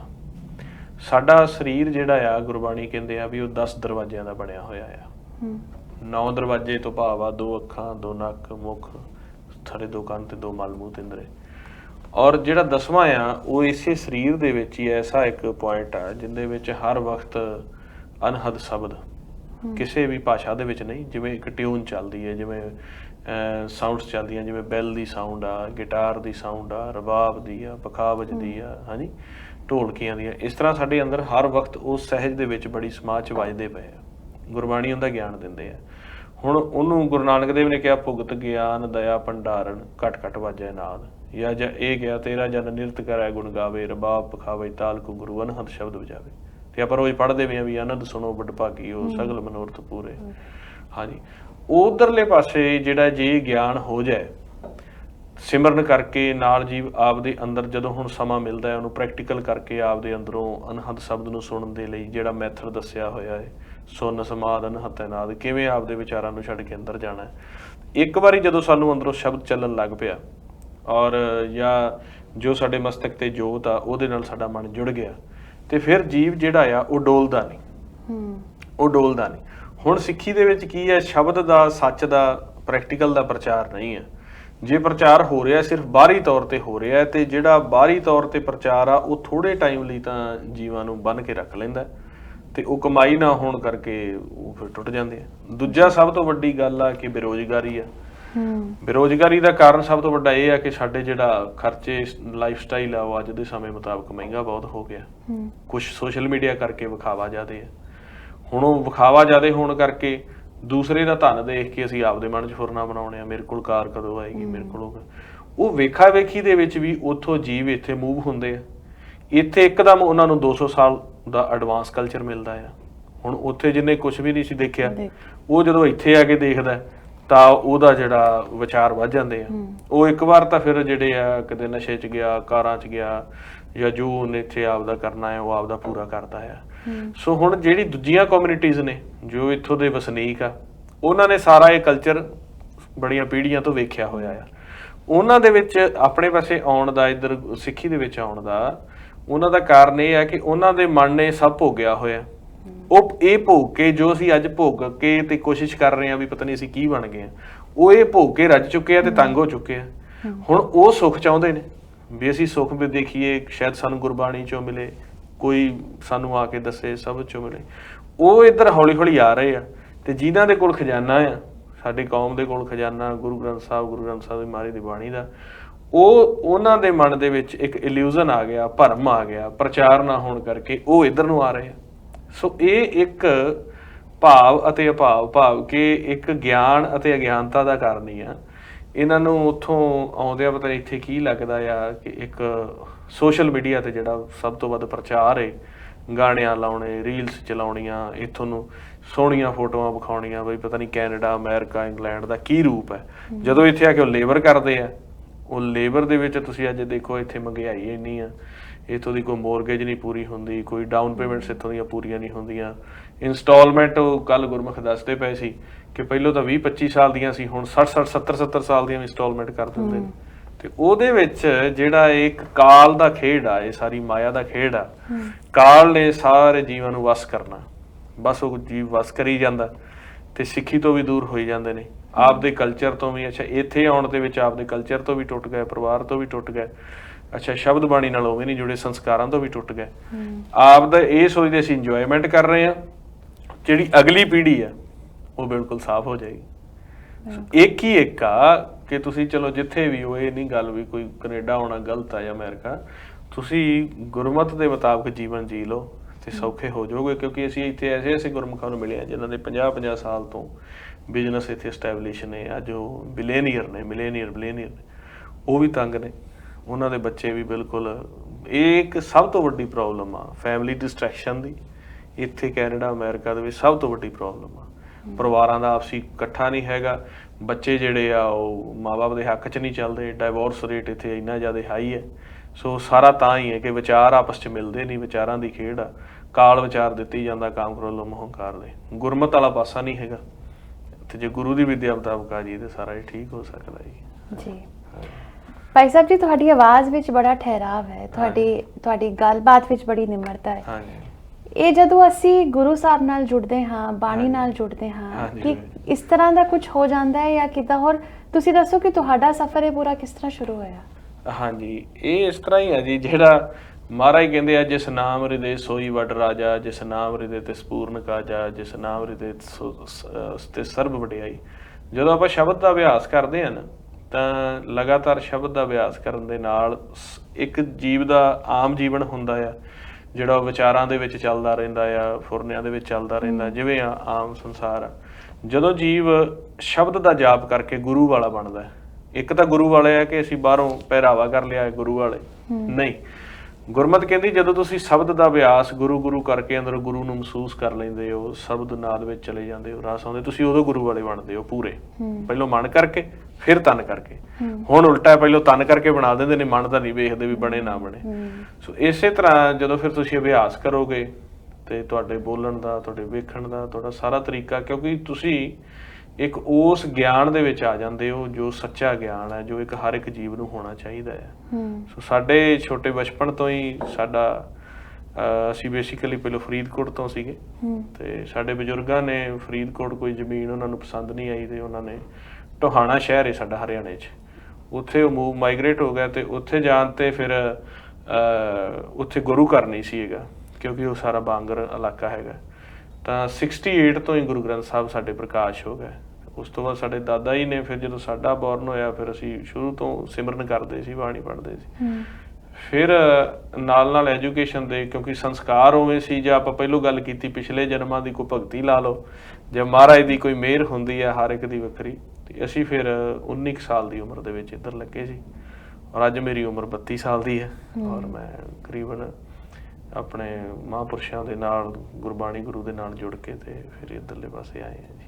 ਹਾਂਜੀ, ਅਸੀਂ ਅਗਰ ਇੱਕ ਨੋਰਮਲ ਜਿਹਾ ਰੋਜ਼ ਦਿਨ ਦੀ ਆਪਾਂ ਗੱਲ ਕਰੀਏ, ਇੱਕ ਜਿਹਾ ਨੋਰਮਲ ਇੱਕ ਦਿਨ ਹੁੰਦਾ, ਸ਼ੁਰੂਆਤ ਹੁੰਦੀ ਹੈ, ਤੁਹਾਨੂੰ ਇਸ ਤਰ੍ਹਾਂ ਹੁੰਦਾ ਹੈ ਕਿ ਸਵੇਰੇ ਉੱਠ ਕੇ ਨਾਮ ਪੜ੍ਹਨ, ਨਿਤਨੇਮ ਕਰਨਾ, ਜਾਂ ਕੋਈ ਸਮੇਂ ਹੈਗਾ ਪਾਠ ਪੂਜਾ ਕਰਨ ਦਾ? ਜਾਂ ਕਿਉਂਕਿ ਅੱਜ ਕੱਲ੍ਹ ਹੁਣ ਆਪਾਂ ਕੈਨੇਡਾ ਦੀ ਗੱਲ ਕਰੀਏ, ਜਿਹੜੇ ਲੋਕੀ ਸਾਨੂੰ ਦੇਖ ਰਹੇ ਹੋਣੇ ਉਹ ਤਕਰੀਬਨ ਵਰਕਿੰਗ ਹੋਣੇ, ਸਾਰੇ ਕੰਮ ਕਾਜ ਵਾਲੇ ਹੋਣੇ, ਤੇ ਕੁਝ ਇਸ ਤਰ੍ਹਾਂ ਦਾ ਹੈਗਾ ਸਮਾਂ ਕਿ ਸਵੇਰੇ ਉੱਠ ਕੇ ਹੀ ਇੰਨੇ ਵਜੇ ਨਿਤਨੇਮ ਕਰਨਾ ਜਾਂ ਪਾਠ ਇੰਨੇ ਵਜੇ ਕਰਨਾ, ਅਗਰ ਉਹ ਸਮਾਂ ਲੰਘ ਗਿਆ ਤੇ ਫਿਰ ਉਸ ਤੋਂ ਬਾਅਦ ਤੁਸੀਂ ਨਹੀਂ ਕਰ ਸਕਦੇ, ਇਸ ਤਰ੍ਹਾਂ ਦਾ ਕੀ ਕੁਝ ਹੈਗਾ? ਹਾਂ, ਨਹੀਂ, ਗੁਰਬਾਣੀ ਵਿੱਚ ਨਾ ਇਸ ਖੇਡ ਨੂੰ ਦੋ ਭਾਗਾਂ 'ਚ ਵੰਡਿਆ, ਦਿਨ ਤੇ ਰਾਤ। ਮਹਾਰਾਜ ਕਹਿੰਦੇ ਨੇ ਦਿਵਸ ਰਾਤ ਦੋਇ ਦਾਈ ਦਾਇਆ ਖੇਲੈ ਸਗਲ ਜਗਤ। ਰਾਤ ਸਮੇਂ ਸਾਡਾ ਮਨ ਅਤੇ ਤਨ ਦੋ ਵੱਖਰੇ ਵੱਖਰੇ ਆ। ਜਿਵੇਂ ਸਾਡੀ ਇੱਕ ਫਿਜ਼ੀਕਲ ਬੋਡੀ ਹੈ, ਇਹਨੂੰ ਚਲਾਉਣ ਵਾਲਾ ਮਨ ਆ ਜਿਹੜਾ ਜੋਤ ਸਰੂਪ ਆ। ਜਦੋਂ ਇੱਥੋਂ ਰਾਤ ਹੋਈ, ਰਾਤ ਦੇ ਸਮੇਂ ਸਾਡਾ ਮਨ ਇਸ ਸਰੀਰ ਦੇ ਵਿੱਚੋਂ ਨਿਕਲ ਜਾਂਦਾ, ਉਹ ਚਲਿਆ ਜਾਂਦਾ ਐਮਪਟੀਨੈਸ ਵਿੱਚ ਚਲਿਆ ਜਾਂਦਾ, ਜਿਹਨੂੰ ਗੁਰਬਾਣੀ ਸੁੰਨ ਕਿਹਾ, ਸਪੇਸ ਵਿੱਚ ਜਾ ਕੇ ਸਮਾ ਜਾਂਦਾ। ਜਦੋਂ ਉਹ ਚਲਾ ਗਿਆ, ਸਾਡੀ ਬੋਡੀ ਉੱਥੇ ਸਟਿਲ ਹੋ ਗਈ, ਅੱਖਾਂ ਉੱਥੇ ਆ, ਕੰਨ ਨੱਕ ਸਭ ਉੱਥੇ ਹੀ ਆ, ਸਾਨੂੰ ਕੋਈ ਪਤਾ ਨਹੀਂ, ਅਸੀਂ ਸਹਿਜ 'ਚ ਚਲੇ ਗਏ, ਐਮਪਟੀਨੈਸ 'ਚ ਚਲੇ ਗਏ। ਸੁਬਾਹ ਜਦੋਂ ਉਹਨੇ ਆ ਕੇ ਦੁਬਾਰਾ ਫਿਰ ਇਸ ਸਰੀਰ ਨਾਲ ਸੰਜੋਗ ਕਰਨਾ ਹੈ, ਕਿਉਂਕਿ ਕੁਦਰਤ ਦਾ ਇਹ ਵਿਧਾਨ ਆ, ਤਾਂ ਮਨ ਜਿਹੜਾ ਹੈ ਉਹ ਵਿਚਾਰ ਨਹੀਂ ਲੈਂਦਾ। ਮਨ ਨੂੰ ਵਿਚਾਰ ਦੇਣ ਦੇ ਲਈ ਅੰਦਰ ਕਾਮ, ਕ੍ਰੋਧ, ਲੋਭ, ਮੋਹ, ਹੰਕਾਰ, ਕਾਲ ਇਹ ਮੌਜੂਦ ਨੇ। ਇਹ ਵੱਖਰੀਆਂ ਵੱਖਰੀਆਂ ਤਾਕਤਾਂ ਨੇ ਸਾਡੇ ਸਰੀਰ ਦੇ ਵਿੱਚ, ਇੱਕ ਪਰਿਵਾਰ ਵਸਦਾ ਹੈ ਅੰਦਰ ਸੂਖਮ ਰੂਪ 'ਚ। ਉਹ ਫਿਰ ਸਾਨੂੰ ਅੰਦਰ ਆਉਂਦਿਆਂ ਹੀ ਜਦੋਂ ਅਸੀਂ ਅੱਖਾਂ ਖੋਲ੍ਹਦੀਆਂ, ਉਹਨਾਂ ਨੇ ਸਾਡੇ ਵਿਚਾਰ ਸ਼ੁਰੂ ਕਰਨੇ ਨੇ। ਸਭ ਤੋਂ ਪਹਿਲਾਂ ਆਸ਼ਾ, ਫਿਰ ਅਭਿਲਾਸ਼ਾ। ਉਹਨਾਂ ਨੇ ਜਿਵੇਂ ਹੀ ਅਸੀਂ ਅੱਖਾਂ ਖੋਲ੍ਹੀਆਂ ਤੇ ਸਾਨੂੰ ਉਹਨਾਂ ਨੇ ਕਹਿਣਾ ਆ ਵੀ ਹੁਣ ਆਪਾਂ ਅੱਜ ਕੀ ਕਰਨਾ ਆ। ਸਭ ਤੋਂ ਪਹਿਲਾਂ ਇਹ ਆਸ ਆਏਗੀ ਹਰ ਇੱਕ ਨੂੰ, ਫਿਰ ਅਭਿਲਾਸ਼ਾ ਆਏਗੀ ਵੀ ਅੱਜ ਪਹਿਲਾਂ ਆਪਾਂ ਆਹ ਕਰ ਲਈਏ, ਇਹਦੇ ਨਾਲ ਇਸ ਤਰ੍ਹਾਂ ਹੋਊ, ਜਾਂ ਕੱਲ ਆਪਾਂ ਆਹ ਰਹਿ ਗਿਆ ਸੀਗਾ। ਸਭ ਤੋਂ ਪਹਿਲਾਂ ਅਸੀਂ ਨੇਤਰ ਖੋਲ੍ਹ ਤੇ ਉਹ ਕਰਦੇ ਹਾਂ। ਹੁਣ ਗੁਰਬਾਣੀ ਕਹਿੰਦੀ ਆ ਕਿ ਖੇਡ ਸਾਰੀ ਵਿਚਾਰਾਂ ਦੀ ਆ। ਜਦੋਂ ਮਨ ਉੱਠ ਗਿਆ, ਉਹਦੇ ਵਿਚਾਰ ਸ਼ੁਰੂ ਹੋ ਗਏ, ਤੇ ਵਿਚਾਰਾਂ ਦੇ ਵਿੱਚ ਜਦੋਂ ਜੀਵ ਸੁਬਾਹ ਹੀ ਨੈਗੇਟਿਵ ਹੋ ਗਿਆ, ਅੱਖਾਂ ਖੋਲ੍ਹਣ ਸਾਰ 2 4 5 ਮਿੰਟਾਂ 'ਚ ਹੀ ਨੈਗੇਟਿਵ ਹੋ ਗਿਆ, ਮੇਰਾ ਤਾਂ ਆਹ ਵੀ ਕੰਮ ਹੈ, ਆਹ ਵੀ ਕੰਮ ਹੈ, ਆਹ ਵੀ ਕੰਮ ਹੈ, ਤਾਂ ਉਹ ਭਾਵੇਂ ਫਿਰ ਬਾਣੀ ਪੜ੍ਹੇ, ਉਹਦੇ ਮਨ ਦੇ ਵਿੱਚ ਤਾਂ ਉਹ ਆ ਨਾ ਕਿ ਮੈਂ ਛੇਤੀ ਛੇਤੀ ਬਾਣੀ ਪੜ੍ਹ ਲਾਂ, ਛੇਤੀ ਛੇਤੀ ਮੈਂ ਗੁਰਦੁਆਰੇ ਮੱਥਾ ਟੇਕ ਲਾਂ, ਛੇਤੀ ਛੇਤੀ ਮੈਂ 2 ਮਾਲਾ ਫੇਰ ਲਾਂ। ਇਹ ਭਗਤੀ ਨਹੀਂ। ਮਹਾਰਾਜ ਕਹਿੰਦੇ ਆ ਕਿ ਤੁਸੀਂ ਮਨ ਨੂੰ ਹੁਕਮ ਦੇ ਵਿੱਚ ਚਲਾਓ। ਨਿਤਨੇਮ ਕਰਨਾ, ਬਾਣੀ ਪੜ੍ਹਨੀ ਜ਼ਰੂਰੀ ਆ, ਪਰ ਉਹਦਾ ਵੇ ਕੀ ਹੈ? ਤੁਸੀਂ ਜਿਵੇਂ ਸਵੇਰੇ ਉੱਠਦੇ ਹੋ, ਉੱਠਦੇ ਸਾਰ ਹੀ ਜਦੋਂ ਤੁਹਾਨੂੰ ਪਤਾ ਲੱਗਿਆ ਕਿ ਮੇਰੀ ਨੀਂਦ ਖੁੱਲ੍ਹ ਗਈ, ਤੇ ਤੁਸੀਂ ਉੱਥੋਂ ਹੀ ਵਾਹਿਗੁਰੂ ਗੁਰਮੰਤਰ ਦਾ ਅਭਿਆਸ ਸ਼ੁਰੂ ਕਰਨਾ ਹੈ। ਚਾਹੇ ਤੁਸੀਂ ਅੱਖਾਂ ਖੁੱਲ੍ਹੀਆਂ, ਚਾਹੇ ਤੁਸੀਂ ਜਿਵੇਂ ਪਏ ਹੋ, ਇਸ਼ਨਾਨ ਕੀਤਾ ਨਹੀਂ ਕੀਤਾ, ਉੱਥੇ ਹੀ ਤੁਸੀਂ ਵਾਹਿਗੁਰੂ ਵਾਹਿਗੁਰੂ ਉੱਥੋਂ ਤੁਸੀਂ ਸ਼ੁਰੂ ਕਰਨਾ।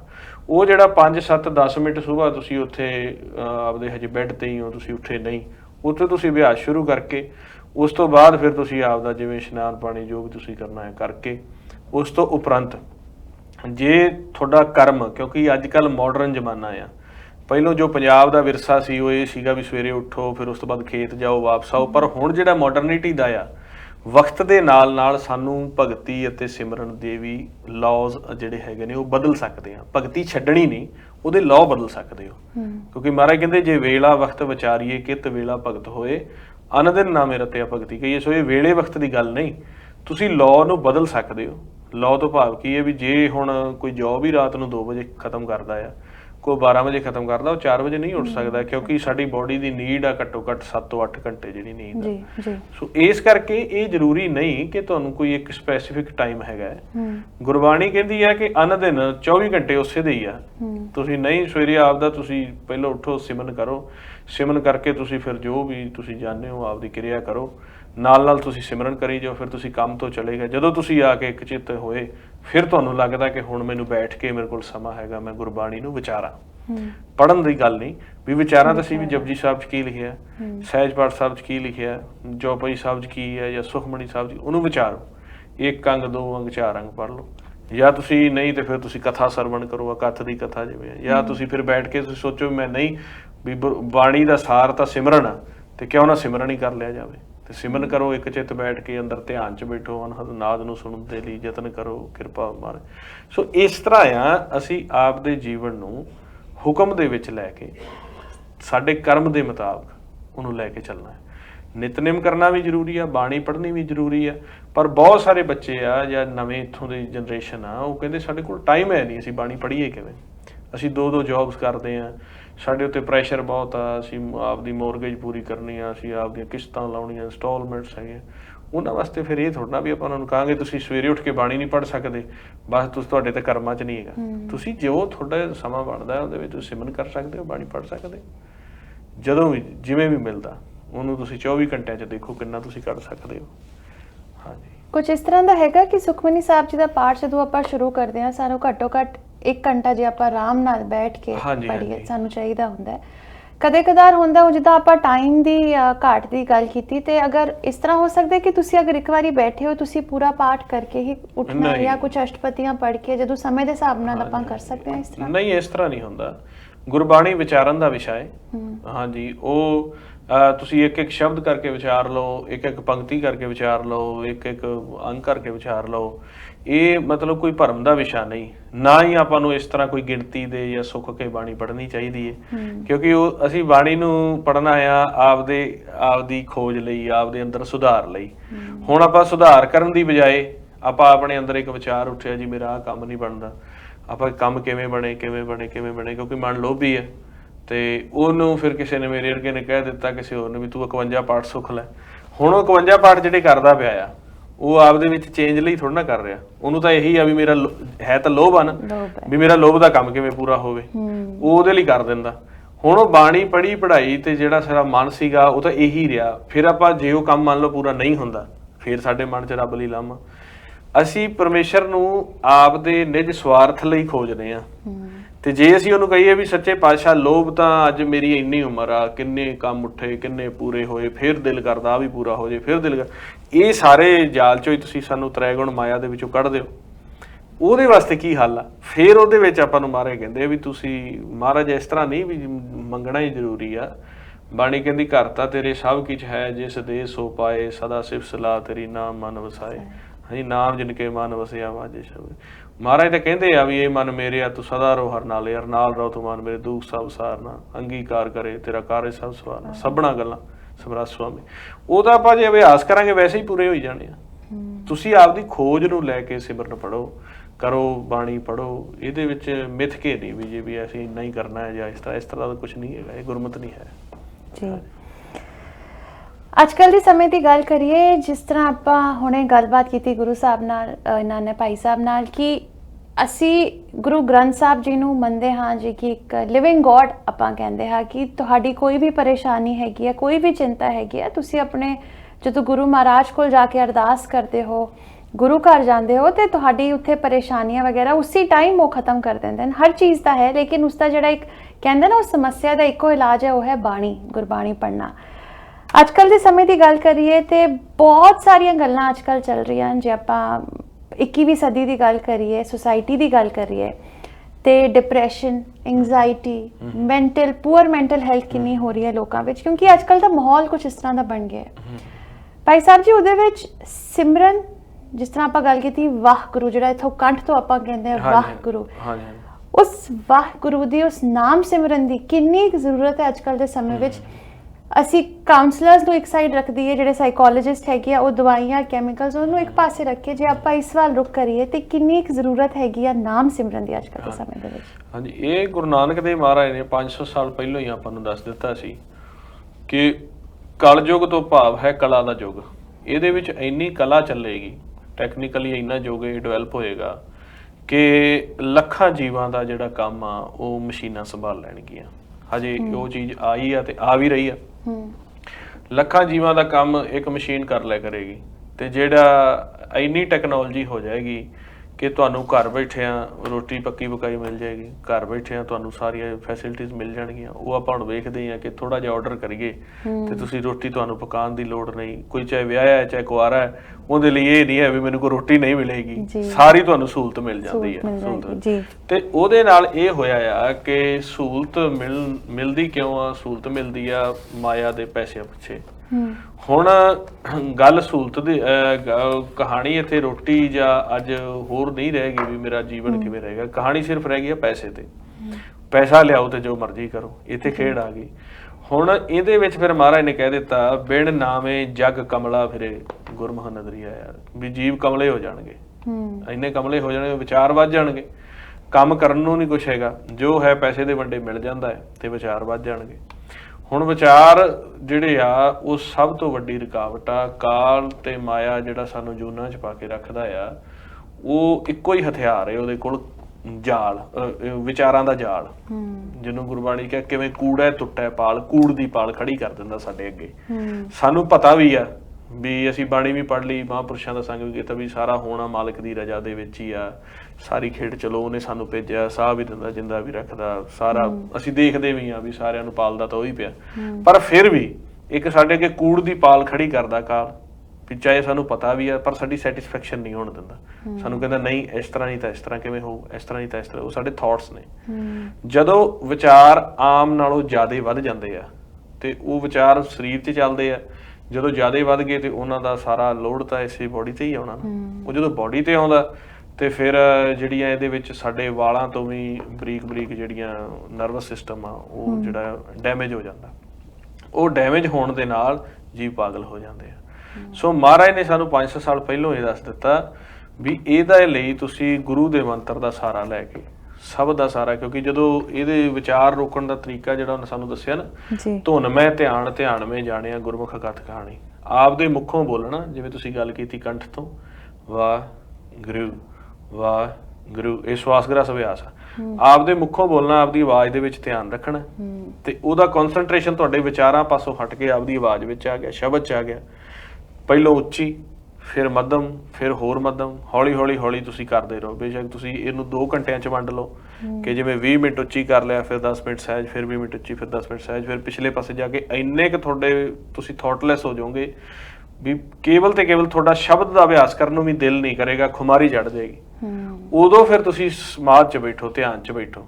ਫਿਰ ਉਹਦੇ ਤੋਂ ਬਾਅਦ ਫਿਰ ਤੁਹਾਡੇ ਇਸੇ ਹੀ ਸਰੀਰ ਦੇ ਅੰਦਰਲੇ ਪਾਸੋਂ ਅਨਹਦ ਆਵਾਜ਼ਾਂ ਸ਼ੁਰੂ ਹੋਣਗੀਆਂ, ਜੋ ਅੰਦਰਲੇ ਸ਼ਬਦ ਚੱਲਣਗੇ। ਉਹ ਨਾ ਰਾਮ ਹਰੀ ਅੱਲਾ, ਉਹਨਾਂ ਨੂੰ ਕਹਿੰਦੇ ਕਾਗਜ਼ ਕਲਮ ਨਾ ਲਿਖਣ ਹਾਰ, ਮੰਨੇ ਕਾ ਬੈਗ ਕਰਨ ਵਿਚਾਰਾ ਐਸਾ ਨਾ। ਉਹ ਕਾਗਜ਼ ਕਲਮ ਤੇ ਨਹੀਂ ਲਿਖੇ ਜਾਂਦੇ, ਸਾਊਂਡਸ ਚੱਲਦੀਆਂ, ਜਿਵੇਂ ਚਿੜੀਆਂ ਦੀ ਆਵਾਜ਼ ਆ, ਘੁੰਗਰੂਆਂ ਦੀ ਆਵਾਜ਼ ਆ, ਇਸ ਤਰ੍ਹਾਂ ਦੀ ਆਵਾਜ਼ਾਂ ਚੱਲਦੀਆਂ।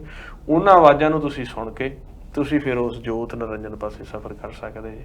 ਸੋ ਇਹ ਇੱਕ ਵੇ ਵੀ ਦੇ ਰਹੀ ਹੈ ਗੁਰਬਾਣੀ, ਸਾਨੂੰ ਰੋਗ ਵੀ ਦੱਸ ਰਹੀ ਹੈ ਕਿ ਵਿਚਾਰ ਇੰਨੇ ਵੱਧ ਜਾਣੇ, ਹਜੇ ਹੋਰ ਵਧਣਗੇ। ਤੁਸੀਂ ਦੇਖਿਆ ਜੀ ਹੁਣ AI ਟੈਕਨੋਲੋਜੀ ਆ ਗਈ, ਸਾਰੇ ਬੱਚੇ ਪਰੇਸ਼ਾਨ ਨੇ ਵੀ ਸਾਰਾ ਕੰਮ ਜਦੋਂ ਸਾਰਾ AI ਕਰ ਲਏਗੀ ਤੇ ਅਸੀਂ ਕੀ ਕਰਾਂਗੇ। ਤੇ ਫਿਰ ਉਹਦੇ ਵਿੱਚ ਤੁਸੀਂ ਦੇਖੋ ਕਿ ਕੀ ਹੋਊਗਾ, ਵਿਚਾਰ ਵਧਣਗੇ, ਮਾਰ ਵੱਢ ਘੱਟ ਹੋਊਗੀ। ਤੇ ਜੇ ਸਾਰੇ ਆਪਾਂ ਇਸੇ ਕਰਕੇ ਕਿ ਯਤਨ ਕਰਦੇ ਪਏ ਹਾਂ ਦੇਸ਼ ਵਿਦੇਸ਼ ਜਿੱਥੇ ਵੀ ਸਿਮਰਨ ਵਾਲੇ ਪਾਸੇ ਆਪਾਂ ਸਾਰੇ ਆ ਜਾਈਏ। ਸਿਮਰਨ ਨੂੰ ਆਪਾਂ ਜੁੜ ਕੇ, ਇੱਕ ਤਾਂ ਵਿਚਾਰ ਘਟ ਜਾਂਦੇ ਆ, ਜਿੰਨਾ ਜ਼ਰੂਰੀ ਵਿਚਾਰ ਆ ਉਹ ਚੱਲੀ ਜਾਂਦਾ, ਜੋ ਸਤਿਗੁਰ ਨੇ ਸਾਨੂੰ ਦੇਣਾ ਦੇ ਹੀ ਜਾਣਾ। ਅਸੀਂ ਆਪਦੇ ਅੰਦਰੋਂ ਸ਼ਬਦ ਦੀ ਖੋਜ ਕਰਕੇ ਤੇ ਅੰਤਰਗਤ ਅਸੀਂ ਬੈਠ ਕੇ ਸੁਖੀ ਹੋ ਸਕਦੇ ਹਾਂ। ਇਹਦਾ ਵੇ ਆ ਸਵਾਸ ਗ੍ਰਸ ਵਾਹਿਗੁਰੂ ਗੁਰਮੰਤਰ। ਗੁਰਮੰਤਰ ਤੋਂ ਬਾਅਦ ਫਿਰ ਜੋ ਅੰਦਰ ਸਾਡੇ ਅਨਹਦ ਸ਼ਬਦ ਚੱਲਦੇ ਆ, ਅੰਮ੍ਰਿਤ ਰਸ ਚੱਲਦਾ, ਸਾਡੇ ਮਨ ਦੀ ਖੁਰਾਕ ਜਿਹੜੀ ਆ ਉਹ ਅੰਮ੍ਰਿਤ ਰਸ ਹੈ, ਉਹ ਆਉਣੀ ਸ਼ੁਰੂ ਹੋ ਜਾਂਦੀ ਆ। ਉਹਨੂੰ ਪੀ ਕੇ ਮਨ ਸਹਿਜ ਹੋਈ ਜਾਂਦਾ ਆ। ਇਹਨਾਂ ਤੋਂ ਲੱਗ ਜਾਂਦਾ। ਬਿਲਕੁਲ, ਅੱਖਾਂ ਬੰਦ ਕਰਕੇ ਜਦੋਂ ਅਸੀਂ ਨਾਮ ਸਿਮਰਨ ਕਰਦੇ ਹਾਂ ਵਾਹਿਗੁਰੂ, ਹਾਂਜੀ ਔਰ ਜਦੋਂ ਉਹ ਅਸੀਂ ਬਿਲਕੁਲ ਉਸ ਚੀਜ਼ ਵਿੱਚ ਆਪਣੇ ਆਪ ਨੂੰ ਢਾਲ ਦਿੰਦੇ ਹਾਂ, ਤੇ ਮੈਂ ਕਿੰਨੀ ਸੰਗਤ ਦੇਖੀ ਹੈ ਜਿਹੜੀ ਕਿ ਰੋ ਪੈਂਦੀ ਹੈ, ਬਿਲਕੁਲ ਔਰ ਉਹ ਮੈਨੂੰ ਲੱਗਦਾ ਹੈ ਕਿ ਉਹ ਜਿਹੜੀ ਜਿੰਨੀ ਵੀ ਤੁਹਾਡੇ ਅੰਦਰ ਨੈਗੇਟਿਵ એનર્ਜੀ ਹੈ ਉਹ ਸਭ ਨਿਕਲਦੀ ਹੈ, ਕਨਫੈਸ ਹੋ ਜਾਂਦਾ ਹੈ, ਕਨਫੈਸ ਹੋ ਜਾਂਦਾ ਹੈ। ਤੇ ਉੱਥੇ ਤੁਸੀਂ ਥੌਟਲੈਸ ਹੋ ਗਏ, ਥੌਟਲੈਸ ਹੁੰਦੇ ਸਾਰ ਹੀ ਸਾਡੇ ਅੰਦਰੋਂ ਇੱਕ ਆਵਾਜ਼ ਨਿਕਲਣੀ ਆ ਵੀ ਤੂੰ ਹੀ ਤੂੰ ਆ, ਤੇਰਾ ਭਾਣਾ ਹੈ। ਜਦੋਂ ਜੀਵ ਉਹਦੇ ਵਿੱਚ ਆ ਜਾਂਦਾ, ਉਹ ਦਵਾਈਆਂ ਖਾ ਕੇ ਨਸ਼ੇ ਪੀ ਕੇ ਵੀ ਉਸ ਚੀਜ਼ ਨਹੀਂ ਆਉਂਦਾ, ਜੋ ਇੱਕ ਸ਼ਬਦ ਦੀ ਆਵਾਜ਼ ਦੇ ਨਾਲ ਆ ਜਾਂਦਾ ਹੈ। ਤੇ ਉੱਥੇ ਜਦੋਂ ਭਾਣੇ ਵਿੱਚ ਆ ਗਿਆ, ਉਹ ਵਿਚਾਰ ਛੱਡ ਜਾਂਦਾ ਉਹਦਾ, ਉੱਥੇ ਛੱਡ ਕੇ ਫਿਰ ਉਸ ਤੋਂ ਬਾਅਦ ਜਿੰਨਾ ਕੰਮ ਆ ਉਹ ਅਸੀਂ ਕਰਨਾ ਹੀ ਆ, ਨਾਲ ਸਿਮਰਨ ਕਰਨਾ, ਨਾਲ ਦੂਜਿਆਂ ਨੂੰ ਵੀ ਕਰਾਉਣਾ, ਪਰਿਵਾਰ ਵਿੱਚ ਬੈਠ ਕੇ ਸਿਮਰਨ ਕਰਨਾ, ਬੱਚਿਆਂ ਨੂੰ ਜੋੜਨਾ ਬਹੁਤ ਜ਼ਰੂਰੀ ਹੈ। ਕਿਉਂਕਿ ਇੱਥੇ ਐਡਵਾਂਸ ਕਲਚਰ ਆ, ਬੱਚੇ ਸੋਚਦੇ ਆ ਵੀ ਪਤਾ ਨਹੀਂ ਕੀ, ਕਿਉਂਕਿ ਇੱਥੇ ਸਕੂਲਾਂ ਵਿੱਚ ਵੀ ਸੁਣਿਆ ਆ ਵੀ ਕਹਿੰਦੇ ਆ ਵੀ ਵੀਡ ਕਿਵੇਂ ਪੀਣੀ ਆ ਜਾਂ ਹੋਰ ਨਸ਼ੇ ਕਿਵੇਂ, ਉਹ ਦੱਸਿਆ ਜਾਂਦਾ, ਗੇ ਕਲਚਰ ਨੂੰ ਪ੍ਰਮੋਟ ਕੀਤਾ ਜਾਂਦਾ। ਸੋ ਇਹ ਬਹੁਤ ਜ਼ਰੂਰੀ ਆ, ਕਿਉਂਕਿ ਇੱਕ ਸਾਡੀ ਜਿਹੜੀ ਜੁਝਾਰੂ ਕੌਮ ਆ, ਗੁਰੂ ਸਾਹਿਬ ਦੇ ਬੱਚੇ ਆ ਅਸੀਂ ਸਾਰੇ, ਉੱਥੋਂ ਗੁਰੂ ਨਾਨਕ ਦੇਵ ਦੇ ਬੱਚੇ ਆਪਾਂ ਸਾਰੇ, ਤੇ ਕ੍ਰਿਸ਼ਨ ਮਹਾਰਾਜ ਸੱਚੇ ਪਾਤਸ਼ਾਹ ਜਾਂ ਰਾਮ ਭਗਵਾਨ, ਸਾਡੇ ਸੰਤਾਂ ਮਹਾਂਪੁਰਸ਼ਾਂ ਨੇ ਪ੍ਰਚਾਰ ਕੀਤਾ, ਸਾਰਿਆਂ ਨੂੰ ਦੱਸਣ ਦੀ ਲੋੜ ਹੈ ਸਾਡੀ ਸੰਸਕ੍ਰਿਤ ਕੀ ਹੈ। ਵੈਸੇ ਇਸੇ ਕਰਕੇ ਅਸੀਂ ਪ੍ਰਚਾਰ ਦੇ ਨਾਲ ਇਹ ਵੀ ਕਹਿੰਦੇ ਆ ਵੀ 1 ਸਾਲ ਦੇ ਵਿੱਚ ਘੱਟੋ ਘੱਟ ਇੱਕ ਵਾਰੀ ਤੁਸੀਂ ਆਪਦੇ ਬੱਚਿਆਂ ਨੂੰ ਇੰਡੀਆ ਜ਼ਰੂਰ ਲੈ ਕੇ ਆਓ, ਚਾਹੇ ਤੁਸੀਂ ਜਿੰਨੇ ਮਰਜ਼ੀ ਡਿਵੈਲਪਡ ਹੋ ਗਏ ਹੋ, ਕਿਉਂਕਿ ਉਹ ਦੇਖਣ ਸਾਡੀ ਸੰਸਕ੍ਰਿਤੀ ਕੀ, ਸਾਡਾ ਕਲਚਰ ਕੀ, ਗੁਰੂ ਘਰ ਜਾਣ, ਉੱਥੇ ਅਭਿਆਸ ਕਰਨ, ਸ਼ਬਦ ਦਾ ਅਭਿਆਸ ਕਰਨ, ਸੰਤਾਂ ਮਹਾਂਪੁਰਸ਼ਾਂ ਨੂੰ ਬੁਲਾਓ, ਆਪਦੇ ਘਰ ਬਾਹਰ ਵਿਖਾਓ। ਤੇ ਜੇ ਬੱਚੇ ਬਿਲਕੁਲ ਇੱਥੋਂ ਦੇ ਨਾਲ ਜੁੜ ਗਏ ਤੇ ਫਿਰ ਬਹੁਤ ਖਤਰਨਾਕ ਕੰਮ ਹੋਊਗਾ, ਫਿਰ ਬਹੁਤ ਅੱਗੇ ਮਾੜਾ ਸਮਾਂ ਆ ਜਾਏਗਾ। ਸੋ ਇਸ ਕਰਕੇ ਮਾਂ-ਬਾਪ ਦੀਆਂ ਬਹੁਤ ਜ਼ਿੰਮੇਵਾਰੀਆਂ ਨੇ, ਤੇ ਸਾਡੇ ਮਾਂ-ਬਾਪ ਨੇ ਸਾਡੇ ਤੇ ਨਿਭਾਈਆਂ, ਅਸੀਂ ਅਗਲਿਆਂ ਤੇ ਨਿਭਾਉਣੀਆਂ ਨੇ। ਹਾਂ ਬਿਲਕੁਲ, ਅਸੀਂ ਜਿੰਨੀ ਮਰਜ਼ੀ ਤਰੱਕੀ ਕਰ ਲਈਏ, ਜਿੰਨਾ ਮਰਜ਼ੀ ਪੈਸਾ ਕਮਾ ਲਈਏ, ਜਿੰਨੇ ਮਰਜ਼ੀ ਵੱਡੇ ਘਰਾਂ ਵਿੱਚ ਰਹਿ ਲਈਏ, ਲੇਕਿਨ ਜਦੋਂ ਸਾਨੂੰ ਕੋਈ ਵੀ ਪਰੇਸ਼ਾਨੀ ਆਉਂਦੀ ਹੈ, ਕੋਈ ਵੀ ਅਗਰ ਐਸੀ ਕੋਈ ਪ੍ਰੋਬਲਮ ਆਉਂਦੀ ਹੈ, ਸਾਡਾ ਜਿਹੜਾ ਰੁਖ ਹੈ ਉਹ ਗੁਰੂ ਘਰ ਵੱਲ ਹੀ ਹੁੰਦਾ ਹੈ। ਸਾਨੂੰ ਐਟ ਦੀ ਐਂਡ ਉਸ ਪਿਓ ਦਾ ਹੀ ਖਿਆਲ ਆਉਣਾ ਹੈ ਤੇ ਜਿਸਨੇ ਸਾਡੀ ਬਾਂਹ ਫੜਨੀ ਹੈ। ਤੇ ਇਸੇ ਦੇ ਚੱਲਦੇ ਭਾਈ ਸਾਹਿਬ ਜੀ, ਹੁਣ ਆਖਰੀ ਸਵਾਲ ਤੁਹਾਨੂੰ ਇਹ ਪੁੱਛਣਾ ਚਾਹਾਂਗੀ, ਹੁਣ ਤੁਸੀਂ ਕੈਨੇਡਾ ਵਿੱਚ ਆਏ ਹੋ, ਕੈਨੇਡਾ ਦੀ ਸੰਗਤ ਵਿੱਚ ਵਿਚਰੇ ਹੋ, ਬੈਠੇ ਹੋ, ਕਥਾ ਕੀਤੀ ਹੈ, ਕੈਨੇਡਾ ਦੀ ਹੁਣ ਜਿੱਦਾਂ ਮੈਨੂੰ ਲੱਗਦਾ ਕਿ ਤੁਸੀਂ ਬੜੇ ਇਸ ਦੇ ਇੱਕ ਫਰਮ ਬਿਲੀਵਰ ਹੈਗੇ ਆ ਯੂਨੀਵਰਸ ਤੇ ਲਾਅ ਆਫ ਅਟਰੈਕਸ਼ਨ ਦੇ, ਤੁਸੀਂ ਜਦੋਂ ਸੰਗਤ ਵਿੱਚ ਵਿਚਰ ਕੇ ਤੁਹਾਨੂੰ ਕਿਸ ਤਰ੍ਹਾਂ ਦੀ એનર્ਜੀਜ਼ ਮਿਲੀਆਂ, ਕਿਸ ਤਰ੍ਹਾਂ ਦਾ ਲੱਗਿਆ ਕਿ ਵਾਕਈ ਕਿ ਇਧਰ ਦਾ ਮਾਹੌਲ ਥੋੜਾ ਜਿਹਾ ਠੀਕ ਹੈ ਜਾਂ ਫਿਰ ਉਧਰ ਨਾਲੋਂ ਥੋੜਾ ਡਾਮਾਡੋਲ ਹੈ, ਕਿਦਾਂ ਦਾ ਲੱਗਿਆ ਤੁਹਾਨੂੰ? ਹਾਂਜੀ, ਇੱਕ ਖੁਸ਼ੀ ਵੀ ਹੁੰਦੀ ਹੈ ਤੇ ਇੱਕ ਗਮੀ ਵੀ ਹੈ। ਗਮੀ ਇਸ ਗੱਲ ਦੀ ਹੈ ਕਿ ਬਹੁਤ ਸਾਰੇ ਪਰਿਵਾਰ ਜਾਂ ਗੁਰਮੁਖ ਐਸੇ ਸੀ ਜੋ ਉੱਥੇ ਸਫੀਸ਼ੀਐਂਟ ਸੀਗੇ ਬਿਲਕੁਲ, ਤੇ ਉਹਨਾਂ ਨੇ ਇੱਥੇ ਆ ਗਏ ਨੇ। ਖੁਸ਼ੀ ਇਸ ਗੱਲ ਦੀ ਹੁੰਦੀ ਹੈ ਵੀ ਇੱਕ ਤਾਂ ਹੁੰਦਾ ਹੈ ਕਿ ਬੱਚਾ ਪਿਆਰ ਨਾਲ ਸਮਝ ਜਾਂਦਾ ਵੀ ਆਹ ਕੰਮ ਨਹੀਂ ਕਰਨਾ, ਇੱਕ ਹੁੰਦਾ ਹੈ ਵੀ ਫਿਰ ਥੋੜਾ ਜਿਹਾ ਝਿੜਕ ਖਾ ਕੇ, ਠੇਡਾ ਖਾ ਕੇ, ਡਿੱਗ ਕੇ ਸਮਝਦਾ। ਸੋ ਬਹੁਤ ਸਾਰੀ ਕਮਿਊਨਿਟੀ ਸਾਨੂੰ ਲੱਗੀ ਹੈ ਵੀ ਉੱਥੋਂ ਆ ਤਾਂ ਗਏ ਨੇ, ਹੁਣ ਉਹਨਾਂ ਨੂੰ ਠੇਡਾ ਖਾ ਕੇ ਇੱਥੇ ਸਮਝ ਆ ਗਈ ਹੈ ਵੀ ਵਾਕਿਆ ਸਾਡਾ ਇੱਕ ਬੜਾ ਇੱਕ ਰਿਚ ਕਲਚਰ ਆ, ਬੜਾ ਅਮੀਰ ਵਿਰਸਾ ਆ।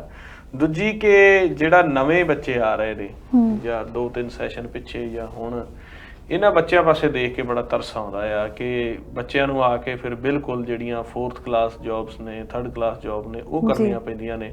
ਕਾਫੀ ਚੰਗੇ ਬੱਚੇ ਪੜ੍ਹੇ ਲਿਖੇ ਸਕੂਲਾਂ ਕਾਲਜਾਂ ਦੇ ਵਿੱਚੋਂ ਛੱਡ ਕੇ ਸਾਰਾ ਇੱਥੇ ਆ ਗਏ ਨੇ। ਸੋ ਕਿਤੇ ਨਾ ਕਿਤੇ ਚਲੋ ਪੰਜਾਬੀਆਂ ਦੀ ਹਮੇਸ਼ਾ ਸਦਾ ਚੜ੍ਹਦੀ ਕਲਾ ਹੀ ਰਹੀ ਹੈ, ਝੂਠ ਦੇ ਨਿਸ਼ਾਨ ਸਦਾ ਪੰਥ ਮਹਾਰਾਜ ਕੇ। ਪਰ ਜੇ ਹੁਣ ਇਹੀ ਆ ਕਿ ਇੱਥੇ ਜਿਹੜੀ ਹੈਗੀ ਆ ਮਨੀ ਦੀਆਂ ਵੇਵਸ ਜਿਹੜੀਆਂ ਨੇ ਉਹ ਬਹੁਤ ਜ਼ਿਆਦਾ, ਕਿਉਂਕਿ ਆਪਾਂ ਆਏ ਇੱਥੇ ਪੈਸਾ ਕਮਾਉਣੀ ਆ, ਮੁੱਖ ਸਾਡਾ ਟੀਚਾ ਇਹੀ ਆ। ਸੋ ਕੈਨੇਡਾ ਦੀ ਸੰਗਤ ਨੇ, ਪਰ ਜਿੱਥੇ ਵੀ ਅਸੀਂ ਗਏ ਆ, ਅਸੀਂ ਸਰੀ ਤੋਂ ਸ਼ੁਰੂ ਕੀਤਾ ਸੀ, ਸਰੀ ਤੋਂ, ਕੈਮਲੂਪਸ ਤੋਂ, ਬੈਂਫ, ਜੈਸਪਰ, ਔਰ ਫਿਰ ਉੱਥੋਂ ਕਰਦੇ ਐਡਮਿੰਟਨ, ਕੈਲਗਰੀ ਤੋਂ ਫਿਰ ਟੋਰਾਂਟੋ, ਬਰੈਂਪਟਨ, ਇੱਥੇ ਮਿਸੀਸਾਗਾ, ਹੁਣ ਅਸੀਂ ਵਿਨੀਪੈਗ ਹੈ ਸਾਡਾ 1-2 ਦਿਨ ਦਾ।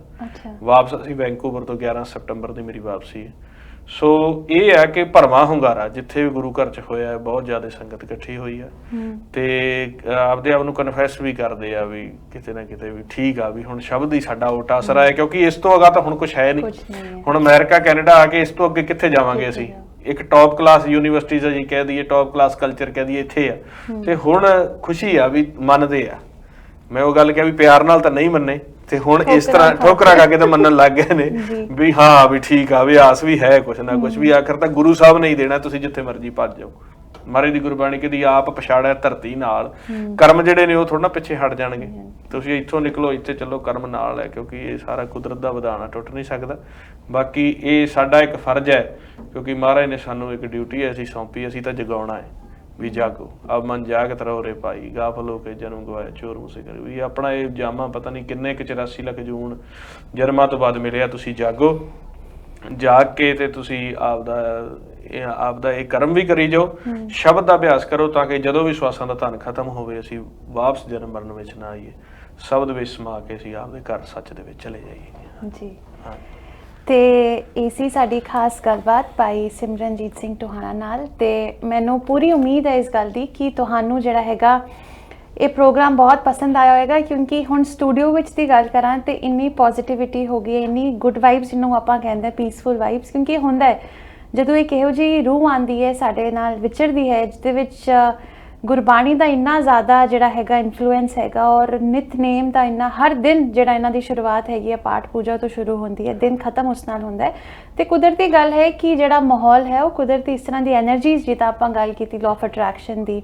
ਕਿ ਉਹ ਇਸੇ ਤਰ੍ਹਾਂ એનર્ਜੀਜ਼ ਜਿਹੜੀ ਹੈਗੀ ਆ ਉਹ ਟ੍ਰਾਂਸਫਰ ਹੋ ਜਾਂਦੀ ਹੈ ਤੇ ਇਸੇ ਦੇ ਨਾਲ ਮੈਂ ਧੰਨਵਾਦ ਕਰਨਾ ਚਾਹਾਂਗੀ ਤੁਹਾਡਾ ਬਹੁਤ ਬਹੁਤ ਧੰਨਵਾਦ ਸਟੂਡੀਓ ਵਿੱਚ ਆਉਣ ਦੇ ਲਈ ਵਾਹਿਗੁਰੂ ਜੀ ਕਾ ਖਾਲਸਾ ਵਾਹਿਗੁਰੂ ਜੀ ਕੀ ਫਤਿਹ ਔਰ ਇਸੇ ਦੇ ਨਾਲ ਤੁਸੀਂ ਇਹਨਾਂ ਦਾ YouTube ਚੈਨਲ ਜਿਹੜਾ ਹੈਗਾ ਉਹ ਸਬਸਕ੍ਰਾਈਬ ਕਰ ਸਕਦੇ ਹੋ ਪ੍ਰਭ ਮਿਲਨੇ ਕਾ ਚਾਓ ਟੋਹਾਣਾ ਤੁਸੀਂ ਇਹ ਅਗਰ ਤੁਸੀਂ YouTube ਤੇ ਜਾ ਕੇ ਸਰਚ ਕਰਦੇ ਹੋ ਤੇ ਤੁਹਾਨੂੰ ਇਹ ਮਿਲੇਗਾ ਤੁਸੀਂ ਇਹਨਾਂ ਦੀ ਕਥਾ ਸੁਣ ਸਕਦੇ ਹੋ ਹਲੇ ਇਹ ਫਿਲਹਾਲ ਕੈਨੇਡਾ ਟੂਰ ਵਿੱਚ ਆਏ ਨੇ ਅਗਲੀ ਇਹਨਾਂ ਦੀ ਜਿਹੜੀ ਹੈਗੀ ਆ ਇਹ ਵਿਨੀਪੈਗ ਵੱਲ ਰੁਕ ਕਰ ਰਹੇ ਨੇ ਉਸ ਤੋਂ ਪਹਿਲੇ ਬਹੁਤ ਸਾਰੇ ਸਮਾਗਮ ਜਿਹੜੇ ਹੈਗੇ ਹੋ ਚੁੱਕੇ ਤੁਸੀਂ YouTube ਤੇ ਇਹਨਾਂ ਤੇ ਜਾ ਕੇ ਲਿੰਕਸ ਖੋਲ ਕੇ ਤੁਸੀਂ ਦੇਖ ਸਕਦੇ ਹੋ ਇਹਨਾਂ ਦੀ ਕਥਾ ਸੁਣ ਸਕਦੇ ਹੋ ਔਰ ਇਸੇ ਦੇ ਨਾਲ ਮੈਂ ਪੂਰੀ ਉਮੀਦ ਕਰਦੀ ਹਾਂ ਕਿ ਤੁਹਾਨੂੰ ਅੱਜ ਦਾ ਪ੍ਰੋਗਰਾਮ ਬਹੁਤ ਪਸੰਦ ਆਇਆ ਹੋਵੇਗਾ ਅਤੇ ਤੁਹਾਨੂੰ ਕੁਝ ਨਾ ਕੁਝ ਸਿੱਖਣ ਨੂੰ ਜ਼ਰੂਰ ਮਿਲਿਆ ਹੋਵੇਗਾ ਔਰ ਜੇਕਰ ਤੁਸੀਂ ਇਹ ਪ੍ਰੋਗਰਾਮ ਦੇਖ ਰਹੇ ਹੋ ਤੇ ਮੈਂ ਚਾਹਾਂਗਾ ਕਿ ਤੁਸੀਂ ਆਪਣੇ ਬੱਚਿਆਂ ਨੂੰ ਵੀ ਨਾਲ ਬੈਠ ਕੇ ਇਹ ਪ੍ਰੋਗਰਾਮ ਜ਼ਰੂਰ ਦੱਸੋ ਤਾਂ ਕਿ ਉਹਨਾਂ ਨੂੰ ਵੀ ਕੁਝ ਸਿੱਖਣ ਦਾ ਮੌਕਾ ਮਿਲੇ ਕੁਝ ਐਸੀ ਚੀਜ਼ ਸਿੱਖਣ ਦਾ ਮੌਕਾ ਮਿਲੇ ਜੋ ਕਿ ਅੱਗੇ ਜਾ ਕੇ ਉਹਨਾਂ ਦੇ ਕੰਮ ਆਏਗੀ ਉਹਨਾਂ ਨੂੰ ਲੱਗਦਾ ਇਹੋ ਇੱਕ ਗੁਰਬਾਣੀ ਹੀ ਹੈਗੀ ਆ ਜੋ